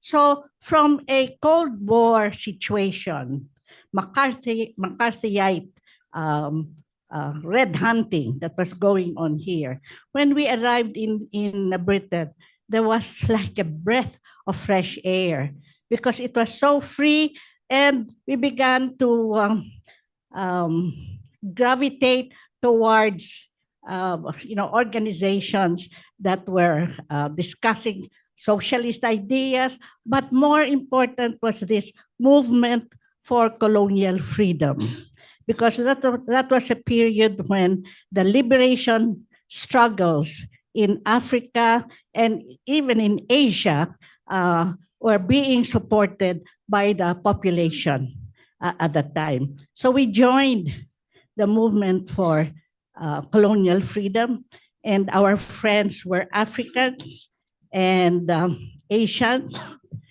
Nigerians, Ugandans, and Malaysians, Singapore, Indonesians, and so on. Somehow, there was no, Dodong did not know Jose Maria Sison. Actually, Sison was a classmate of mine, and we used to be seated. Some classes were organized alphabetically, so Ronquillo and Sison. So I knew Joe, but very casually. But I think Dodong was attracted to an article in the Philippine Collegian that talked about Patrice Lumumba. So, and he was murdered, he was assassinated. And there was this article that stood out from the pages of the Philippine Collegian, that talked about Patrice Lumumba in a very, supportive way, sympathetic way. So he wrote the Philippine Collegian to ask who is the author, because it was under a pen name, and it was Jose Maria Sison. So he corresponded with Jose Maria Sison, and Jose Maria Sison later on linked him to William Pomeroy. William Pomeroy and Celia Mariano, when they were released, they were among those detained when there was a coup on the Politburo of the PKP. And when they were released, Bill Pomeroy could not stay in the Philippines. He had to be deported to the US, and Celia could not join him. So they chose to go to England. So these are the connections, no? While we were studying. When we came back here with a PhD, Dodong, and I had a master's studies degree. And immediately Dodong was invited by President Romulo to join the staff of in his office. He politely declined. And later on, actually, after the declaration of martial law, Dodong again was invited to be was being recruited to be one of the Rafael Salas boys team, no? Because Odi Corpus, who was a mentor of Dodong, I also had subjects under Odi, brought him to his house with Paeng Salas there, and I was there with Dodong. But again, he politely declined. So actually, when we came back here, there was a revival, in a sense, of the protest movement. And we both got involved there. I, with the Kabataang Makabayan and Dodong, and I also joined the PKP through the connections with Jose Maria Sison. So there, I mean, all these protest movements, rallies, and what radicalized the youth of that period was the anti-Vietnam War. Because the presence of the US was very, very dominant in the Philippines. We had the bases here, and Marcos at that time formed a contingent to go to Vietnam to support the American struggle there. But I was among the youth at that time, and we protested. So that was the start of our anti-Marcos protest movement, but really inspired by the struggle of the Vietnamese for true national liberation that was aborted by the American imperialists at that time, after they had defeated, after the Vietnamese had defeated the French at Dien Bien Phu. So this was an inspiration for us at that time. So we knew, as the protest movement grew, that there were already anticipation that martial law would be declared. And indeed, when martial law was declared, 2 days, it was probably signed September 21, but as was already said, we found out about it only on September 23. Okay, so we went all into hiding. I was teaching at the Philippine Science School, and there was this like some administrative order coming from Marcos that said all undesirable elements in government should go, should leave. So the Philippine Science High School was a government institution, a scholarship institution. And knowing that, I and Dodong, we all went underground. But I must say that after Dodong came back from England, he really got involved in the political movement. And there was one time, 1 year, in fact, that he took a leave of absence from UP, from teaching, so that he could work full-time for the party. So he went all over the Philippines and organized. He rose to the top, one of the top officials of the PKP. Okay, and we got captured. We were captured one day apart because he disappeared. I mean, I know he went to meet somebody and he didn't come back.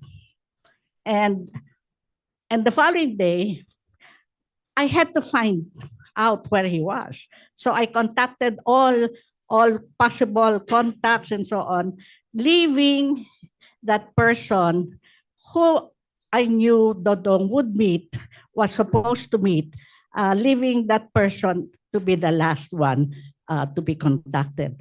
And true enough, nobody saw him until I had to contact the person that he was supposed to meet the previous day. and it was a trap. So I think, there are many, many martial law stories, and we can go into that. But okay, I was trapped, and I remember when I was taken in, Dodong was already captured by that time, and he had to be awakened because they said, "Oh, you have to pacify your wife because she's like a tiger. She doesn't she doesn't want to talk. She doesn't want to do anything." I was so angry at being caught. I didn't want to touch anything. I didn't want to touch any drink, coffee, juice, or anything. I didn't want to eat anything coming from the military.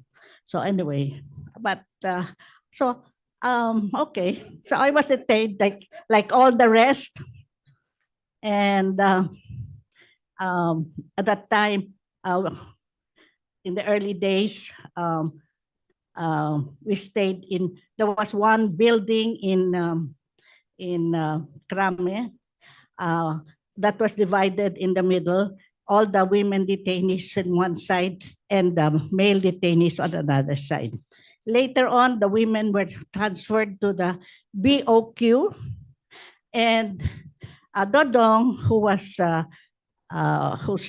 captured by the anti-drug Kanu sa CSU. So he was kept in the CSU building, and there was no detention cell there. So they had to build a special cell, a solitary cell for him. But of course, later on, other detainees came. No, but at that time, he was kept for about 2 to 3 months in solitary confinement. And then later on, all the male were transferred to the gymnasium. And there he met other co-detainees, including mga criminal elements that had been rounded up as well.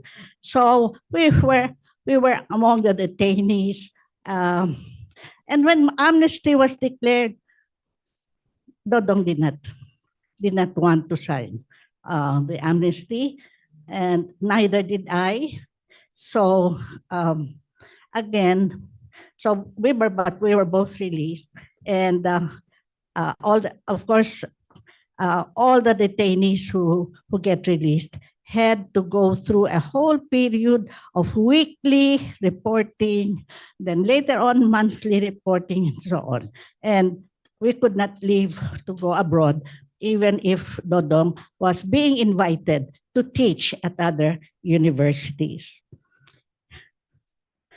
When we got out, so Dodong was more involved in political work while teaching. But when he was released after detention, and that's what Saul quoted, that Dodong said, "I think I'm better at the academe, doing academic work, teaching, and research." So he really said that he would devote himself then to the university because he felt that medyo magulo, the messy situation.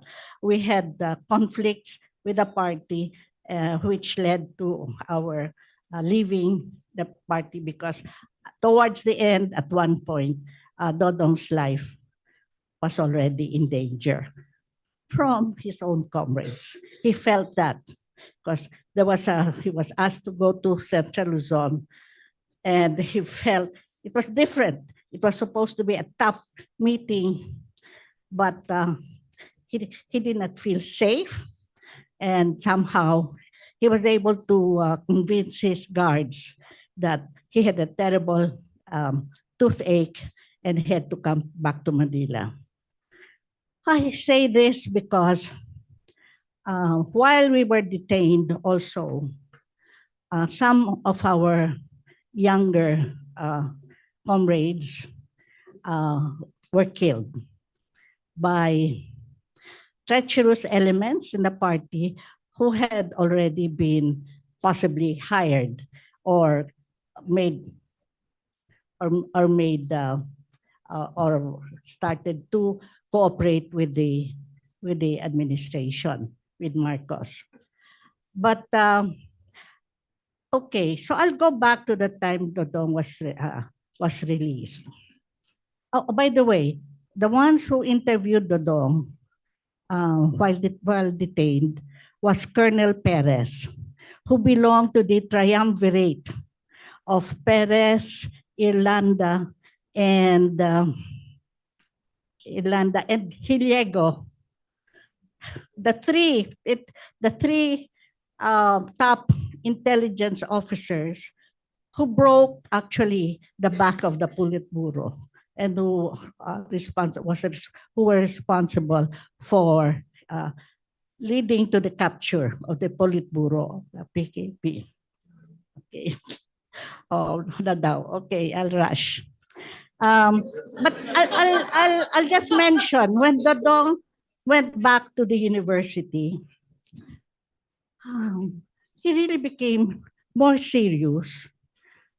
And so that I think some of his writings on academic freedom, on this, I think emanated from that period. But this was still martial law. And strangely, while he did not associate too much before martial law with his colleagues, but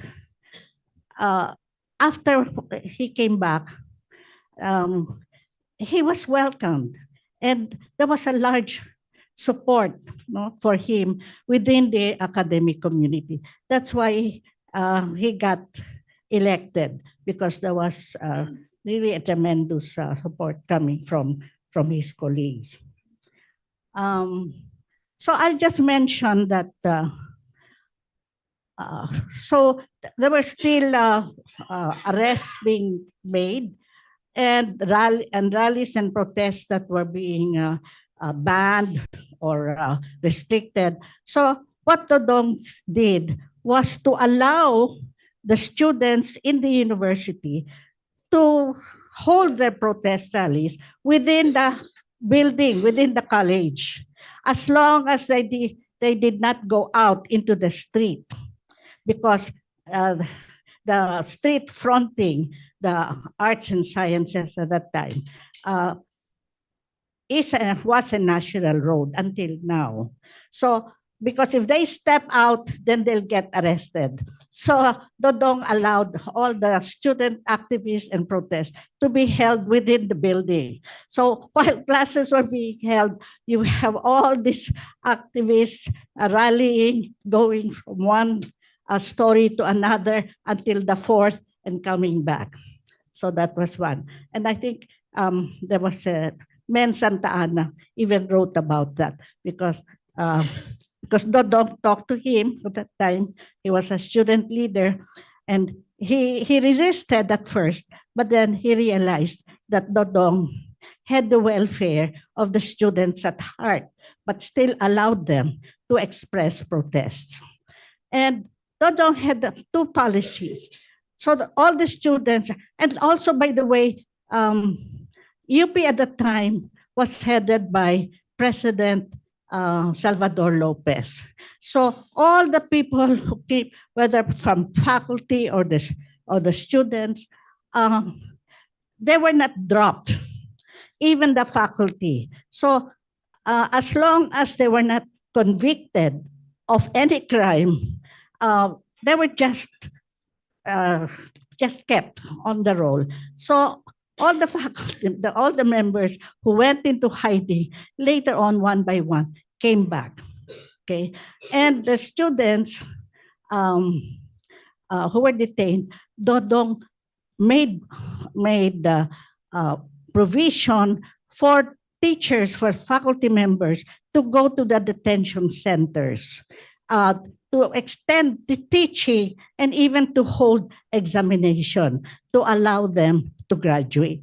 And then afterwards, for those who did not graduate, he also allowed the policy of the students to go back to UP to resume their studies, even if they, there was no, he did not impose the limit of a number of years that one had to be in UP.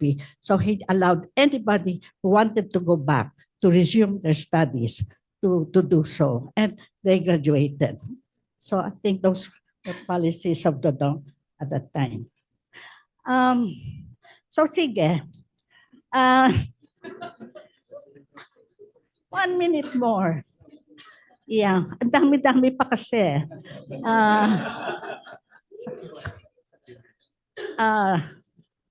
Yeah, yung snap elections, I think all that, and then the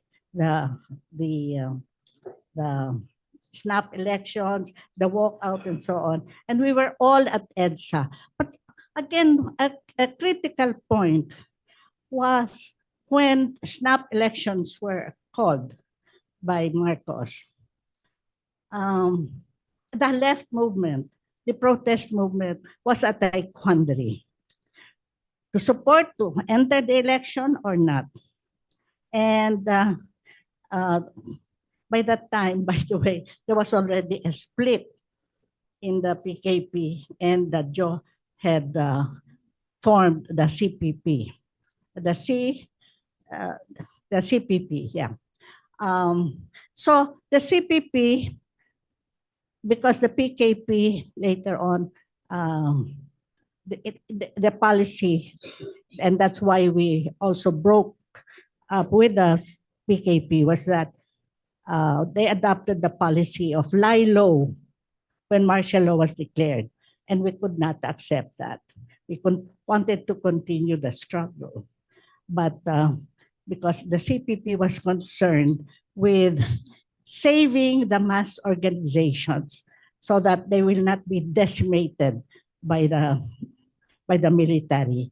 So lay down their arms. And this later on, as we all know, led to the surrender in a way, laying down arms and entering into some cooperation agreement with the Marcos administration.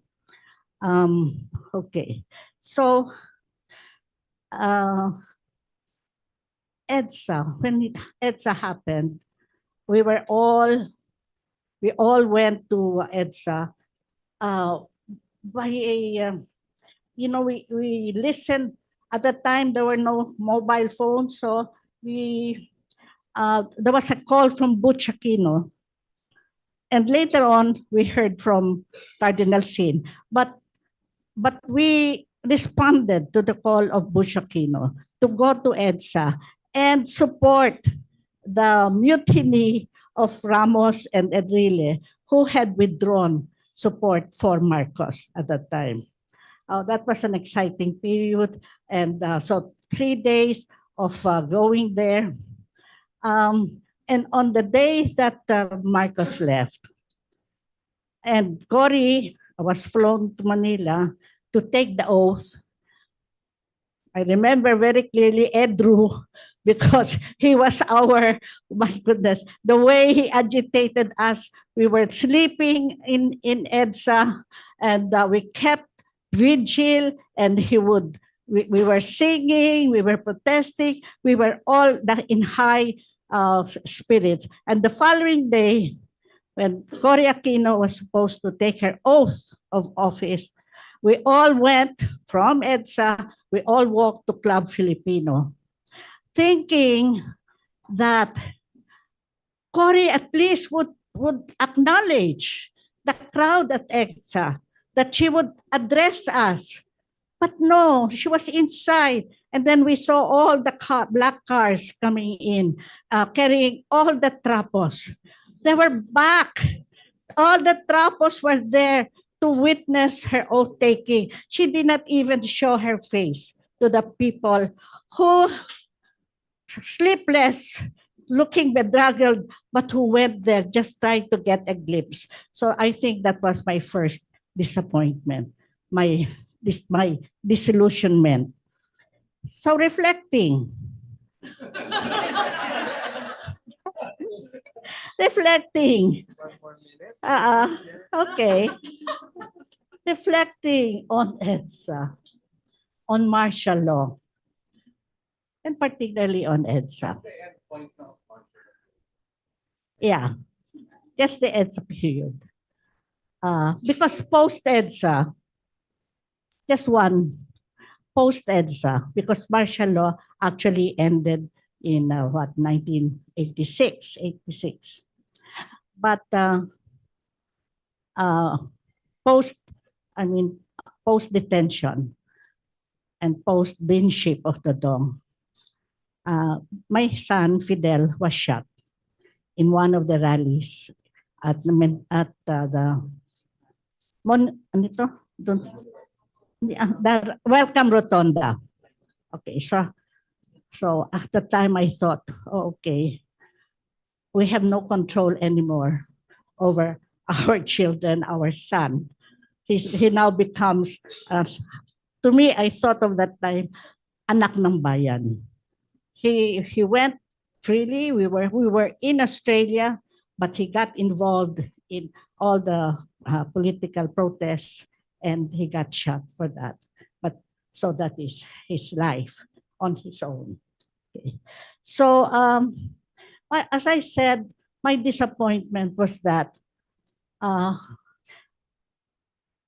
EDSA was captured by the middle class and the religious sectors. All the people we had rallied with, all along, all those years leading to martial law, we were with workers, with peasants, with students, while there was a mention of the intellectuals in UP were being harnessed by the administration, helping to write the Tadhana and all the history books supposed to be authorized by Marcos. But we were with the mass movement. And but we felt that because of that decision of the CPP or the radical left, that to boycott the election, whereas we chose to engage with critical participation during the snap elections. So that, in a way, started to divide, the whole protest movement. And because of that, the radical left lost its place, its role in the evolution and development of EDSA. Again, liberal democracy, true, was restored, but with all the trappings of liberal democracy, it was still the same elite trapo politics that we saw back in their places. So again, these were trends that we began to observe.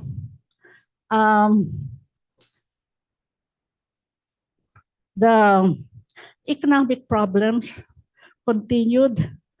We were burdened by the debt problem. I don't know. We wanted Cory to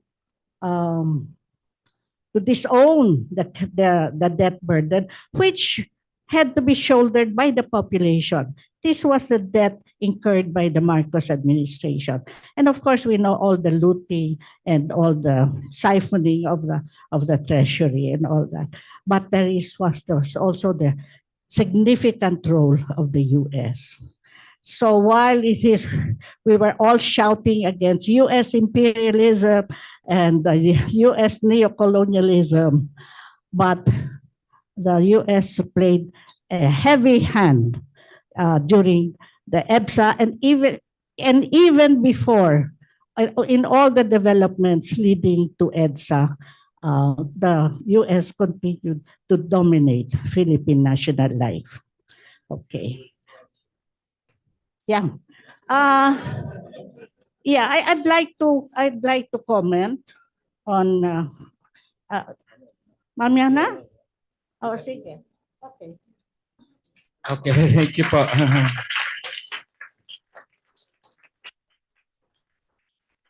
This is one case where a moderator like me who's supposed to be very strict about time limits is just simply powerless to cut short or interrupt such an absorbing right presentation as Mom Princess made no, to conclude the roundtable.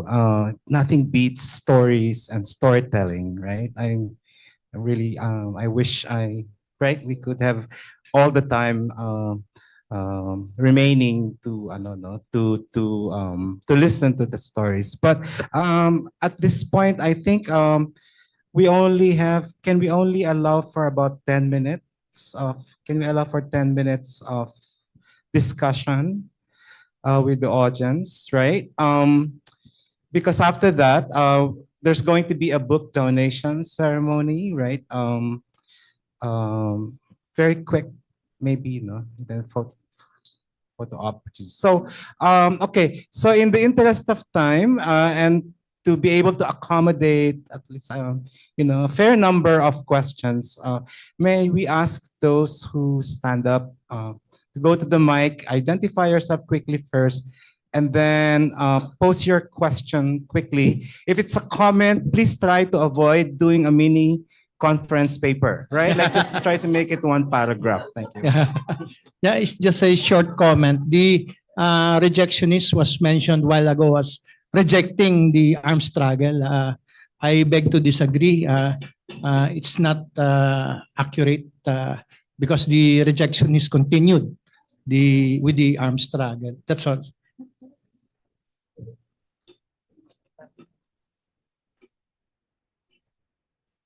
Good afternoon. Thank you for the discussion. Since our topic is academic freedom, I just wanted to bring something to attention. Because yesterday, Ateneo posted that they had a meeting with the AFP and they're renewing their partnership of collaboration, whatever. So we just wanted to ask, what are your thoughts on this? Should universities be partnering with the military? Because a lot of us on campus are very alarmed. Thank you. Are you a student yet? I'm an MA student, yes. All right. We actually have this blandishment for the first student to stand up and put some Oh, We give thank you. you.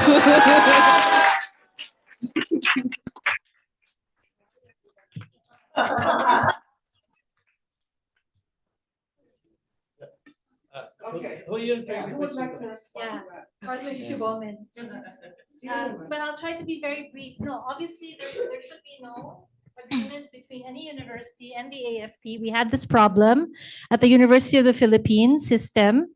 The UP Diliman University Council last year already issued a statement asking our university to withdraw from the UP AFP Declaration of Cooperation. It's unclear whether we have renewed it, but we didn't withdraw then, that's for sure. So I urge you not to follow the same path. And perhaps now that this is coming out into the open, we need to work together, right, to protect our academic freedom across universities, because this is clearly the military's playbook, right? They are now they are really full on trying to militarize campuses again. So let's resist that. Thank you.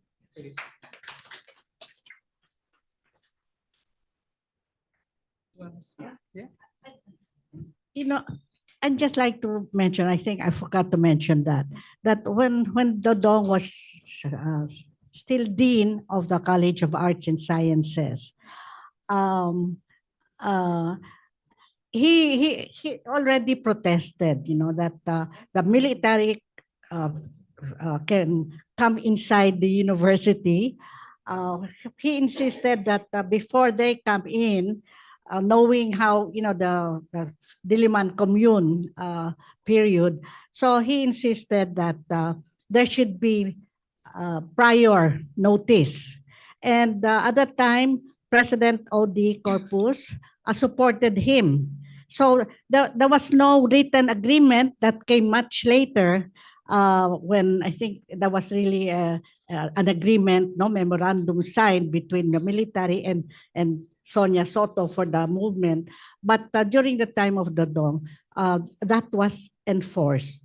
And Odi Corpus supported Dodong. So he insisted on that because he said if they're going to come in, he will resign and so on.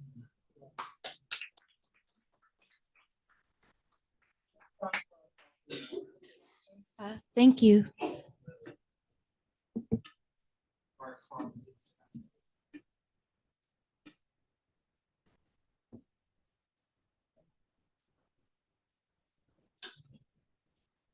So, there being none, we'll now proceed to our book donation ceremony.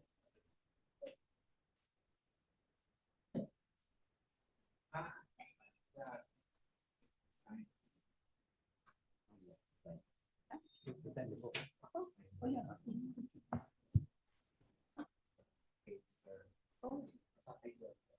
Is this black or blue?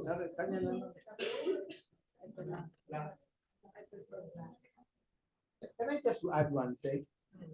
The scary thing is not really the military coming in. It's the bureaucrat signing these procedures, this regulation. The Education Act of 1982, which gave power to the Ministry of Education, complete power of their international entire educational system, is still in force now. 80% of Marcos's presidential decrees, the general are still being used by the regime. The infrastructure of this government rests on these laws. So what's scary really is that it's a bureaucrat, a boring bureaucrat that will issue a memo, and before you know it, you cannot teach this court. And that is what the archives tell you. We are issued this. The military is more obvious. They're there. They're in uniform. They'll arrest you. You fight back. That's fine. It's fine to be attacked by the military. And you learn, Mao Zedong said it, to be attacked by the enemy is a good thing. But to be attacked by the bureaucrat is the scariest thing. So one of the things that happened in UP under the rule of the technocrats was the disaggregation of the liberal arts, the decline of the humanities in favor of STEM. The idea then was to turn students into technocrats, okay? To remove the humanities side and the critical thinking that English, literature, history can come in. Imagine UP units outside of Diliman. Guess where the English department, where English is being taught? Department of Communications. Meaning the dog ate the cat. What ate the cat? The dog. No more Shakespeare, no? Goodbye Shakespeare. My niece completed UP, finished UP without reading any Philippine literature. So that is what we scary, you guys, because the gun is easy, but it is what your children, the directives that your children and your grandchildren will receive that's where the regime, the government can be more effective. That's why we lost the battle for academic freedom in UP. That's why there are 3 colleges in UP now. That's why the strongest colleges of UP are in the science departments. I think Ateneo is going the same way. And that is why, that's the most difficult thing to fight back. Because sasabihin ng nanay nyo, papayamanin kita. Gagawin kitang doktor. So that's something that you really have to think about.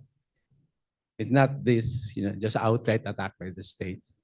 It's the damn bureaucrat writing that memo tomorrow. Thank you.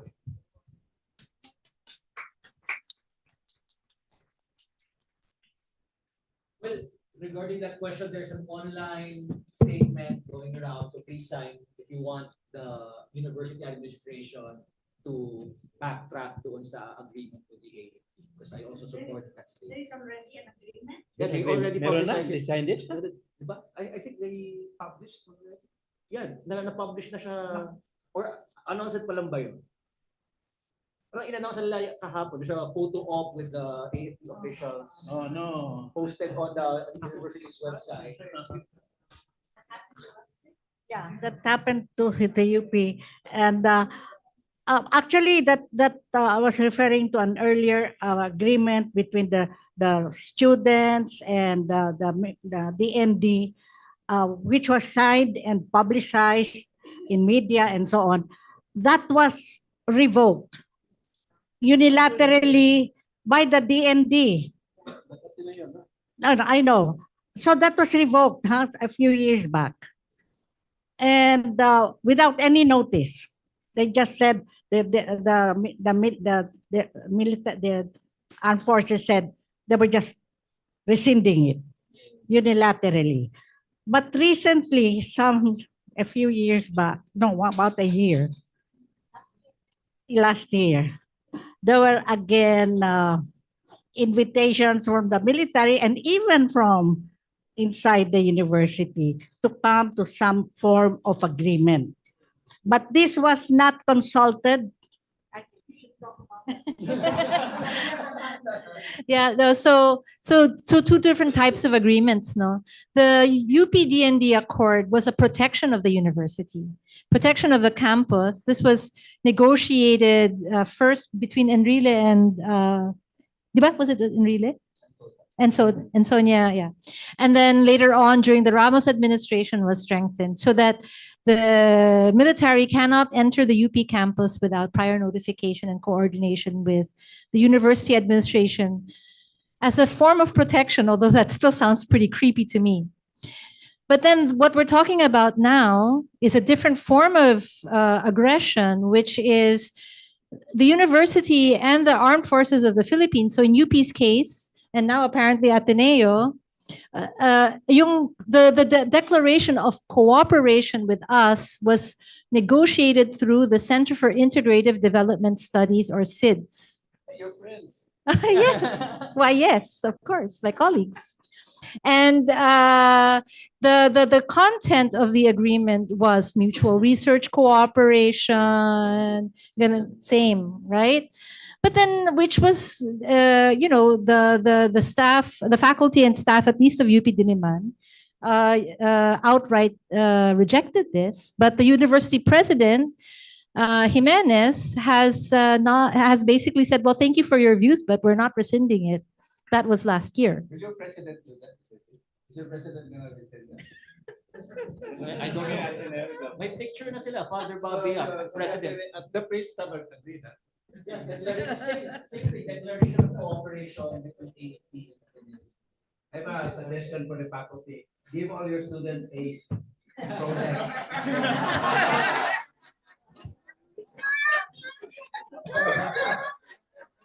This is a battle, it's a war of attrition. It's a battle of, it's a weapon of the weak. The Jesuits are proud of that. They can change your parking lot. They can. Fascist guards in the gates. On that note. Somebody from UP. Thank you so much. Sorry.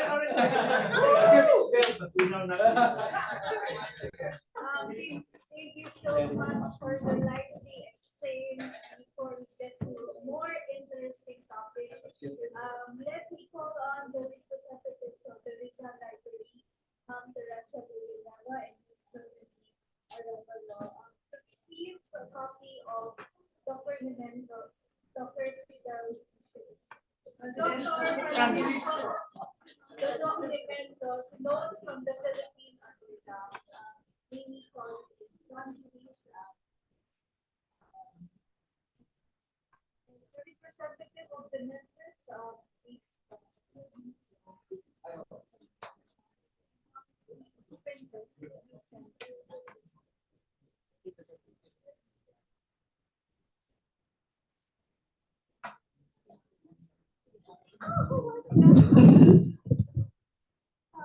first first job daw was in woman health. Right? Oh, okay.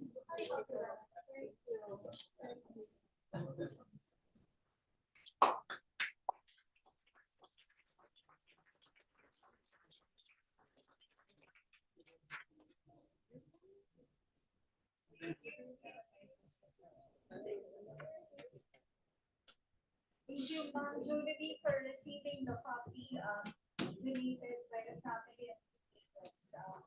Now let me call on Dr. Ramon Guillermo, Director of UP Center for International Studies, to deliver the closing remarks.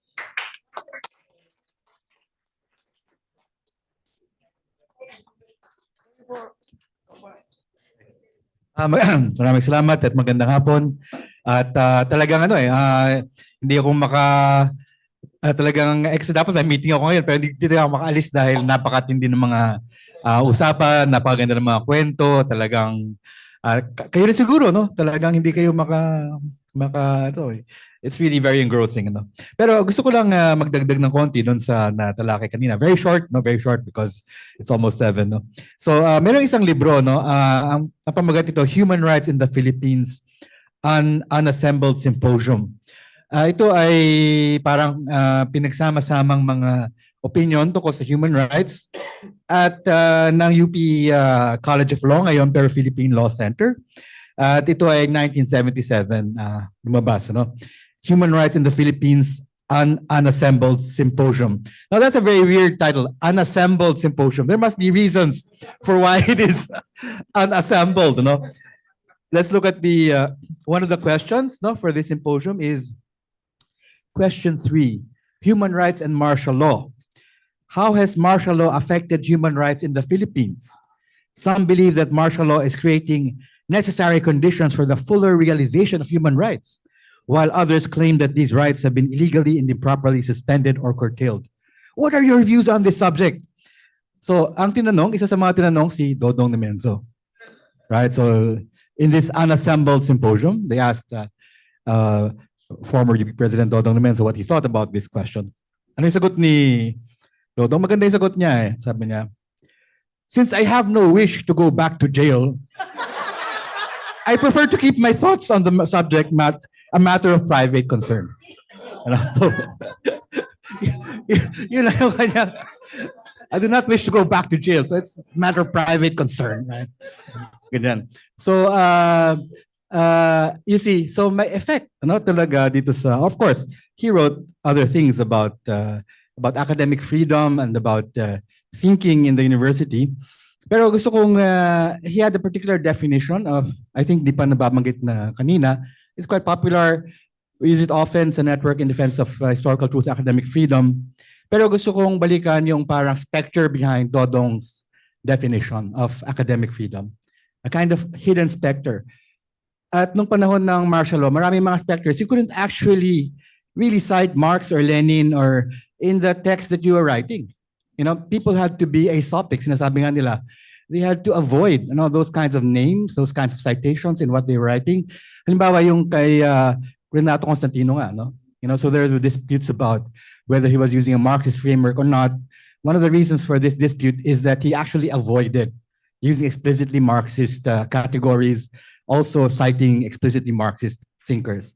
So ang gusto kong balikan dito yung a kind of specter behind Dodong Nemenzo's definition of, a very popular definition of academic freedom. And this is from Rosa Luxemburg, a Polish-German communist. No? Rosa Luxemburg, Polish-German, also a woman, no? A very strong leader, a communist leader of Germany. And she said something, freedom is always and exclusively freedom for the one who thinks differently. So I'll repeat it. Sabi ni Rosa Luxemburg, freedom is always and exclusively freedom for the one who thinks differently. Na? Freiheit des Anders Denkenden. Anders, iba. Denkenden, to think. Yung iba ang pag-iisip. Ang kalayaan ay para sa mga iba ang pag-iisip. And look at Dodong's application and elaboration of this. So Dodong says, academic freedom is connected with social criticism because activity supportive of the status quo will always be tolerated without need for special protection. So if what you're writing is harmless anyway, you're not going to need academic freedom. Diba? Yeah. Yung nabanggit nga kanina, yung ni Mike, yung guidelines for writing during martial law. Ayan. So sabi niya, academic freedom, according to Dodong, is relevant to those who have subversive ideas to espouse. No? To make things uncomfortable for those in power. So you see already, this is an elaboration of the Luxembourgian formulation of the freedom of those who think differently. If you don't think differently, if you don't assert ideas that question the status quo, then academic freedom is unimportant to you. You don't need academic freedom. So just to close now, what is our challenge? Our challenge is to make academic freedom relevant. We have to, as academics, once again, think subversively. Thank you very much.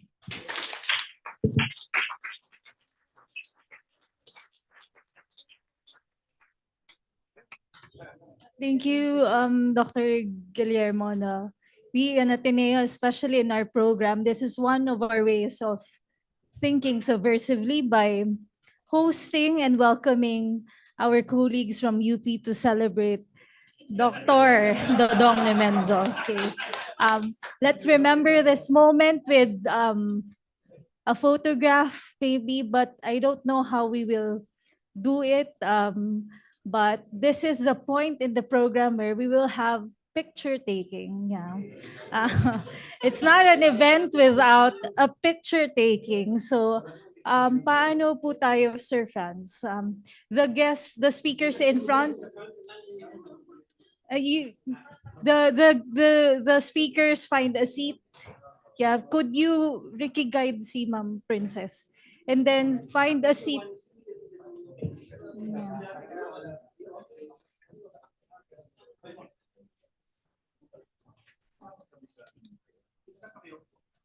Diyan sa harap, sir, mayroon na dyan, Jessica. Sorry. Talaga. Instant, yeah.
You're white.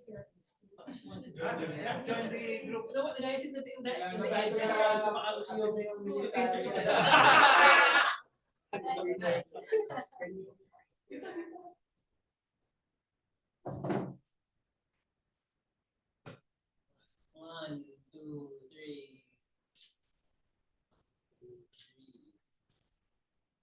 Yeah. First picture ng Ateneo Military Facebook page.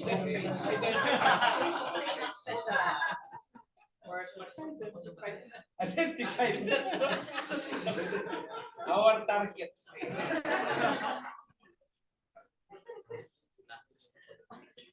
Bawal ka na pumasok.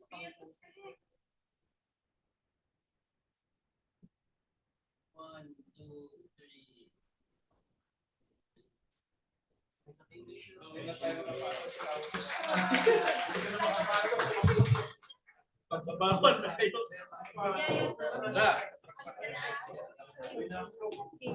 Everyone, thank you for coming. There's a simple merienda across the room at the faculty lounge.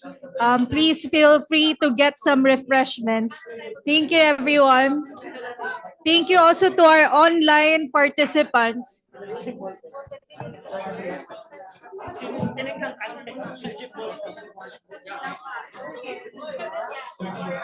we have it on submitted for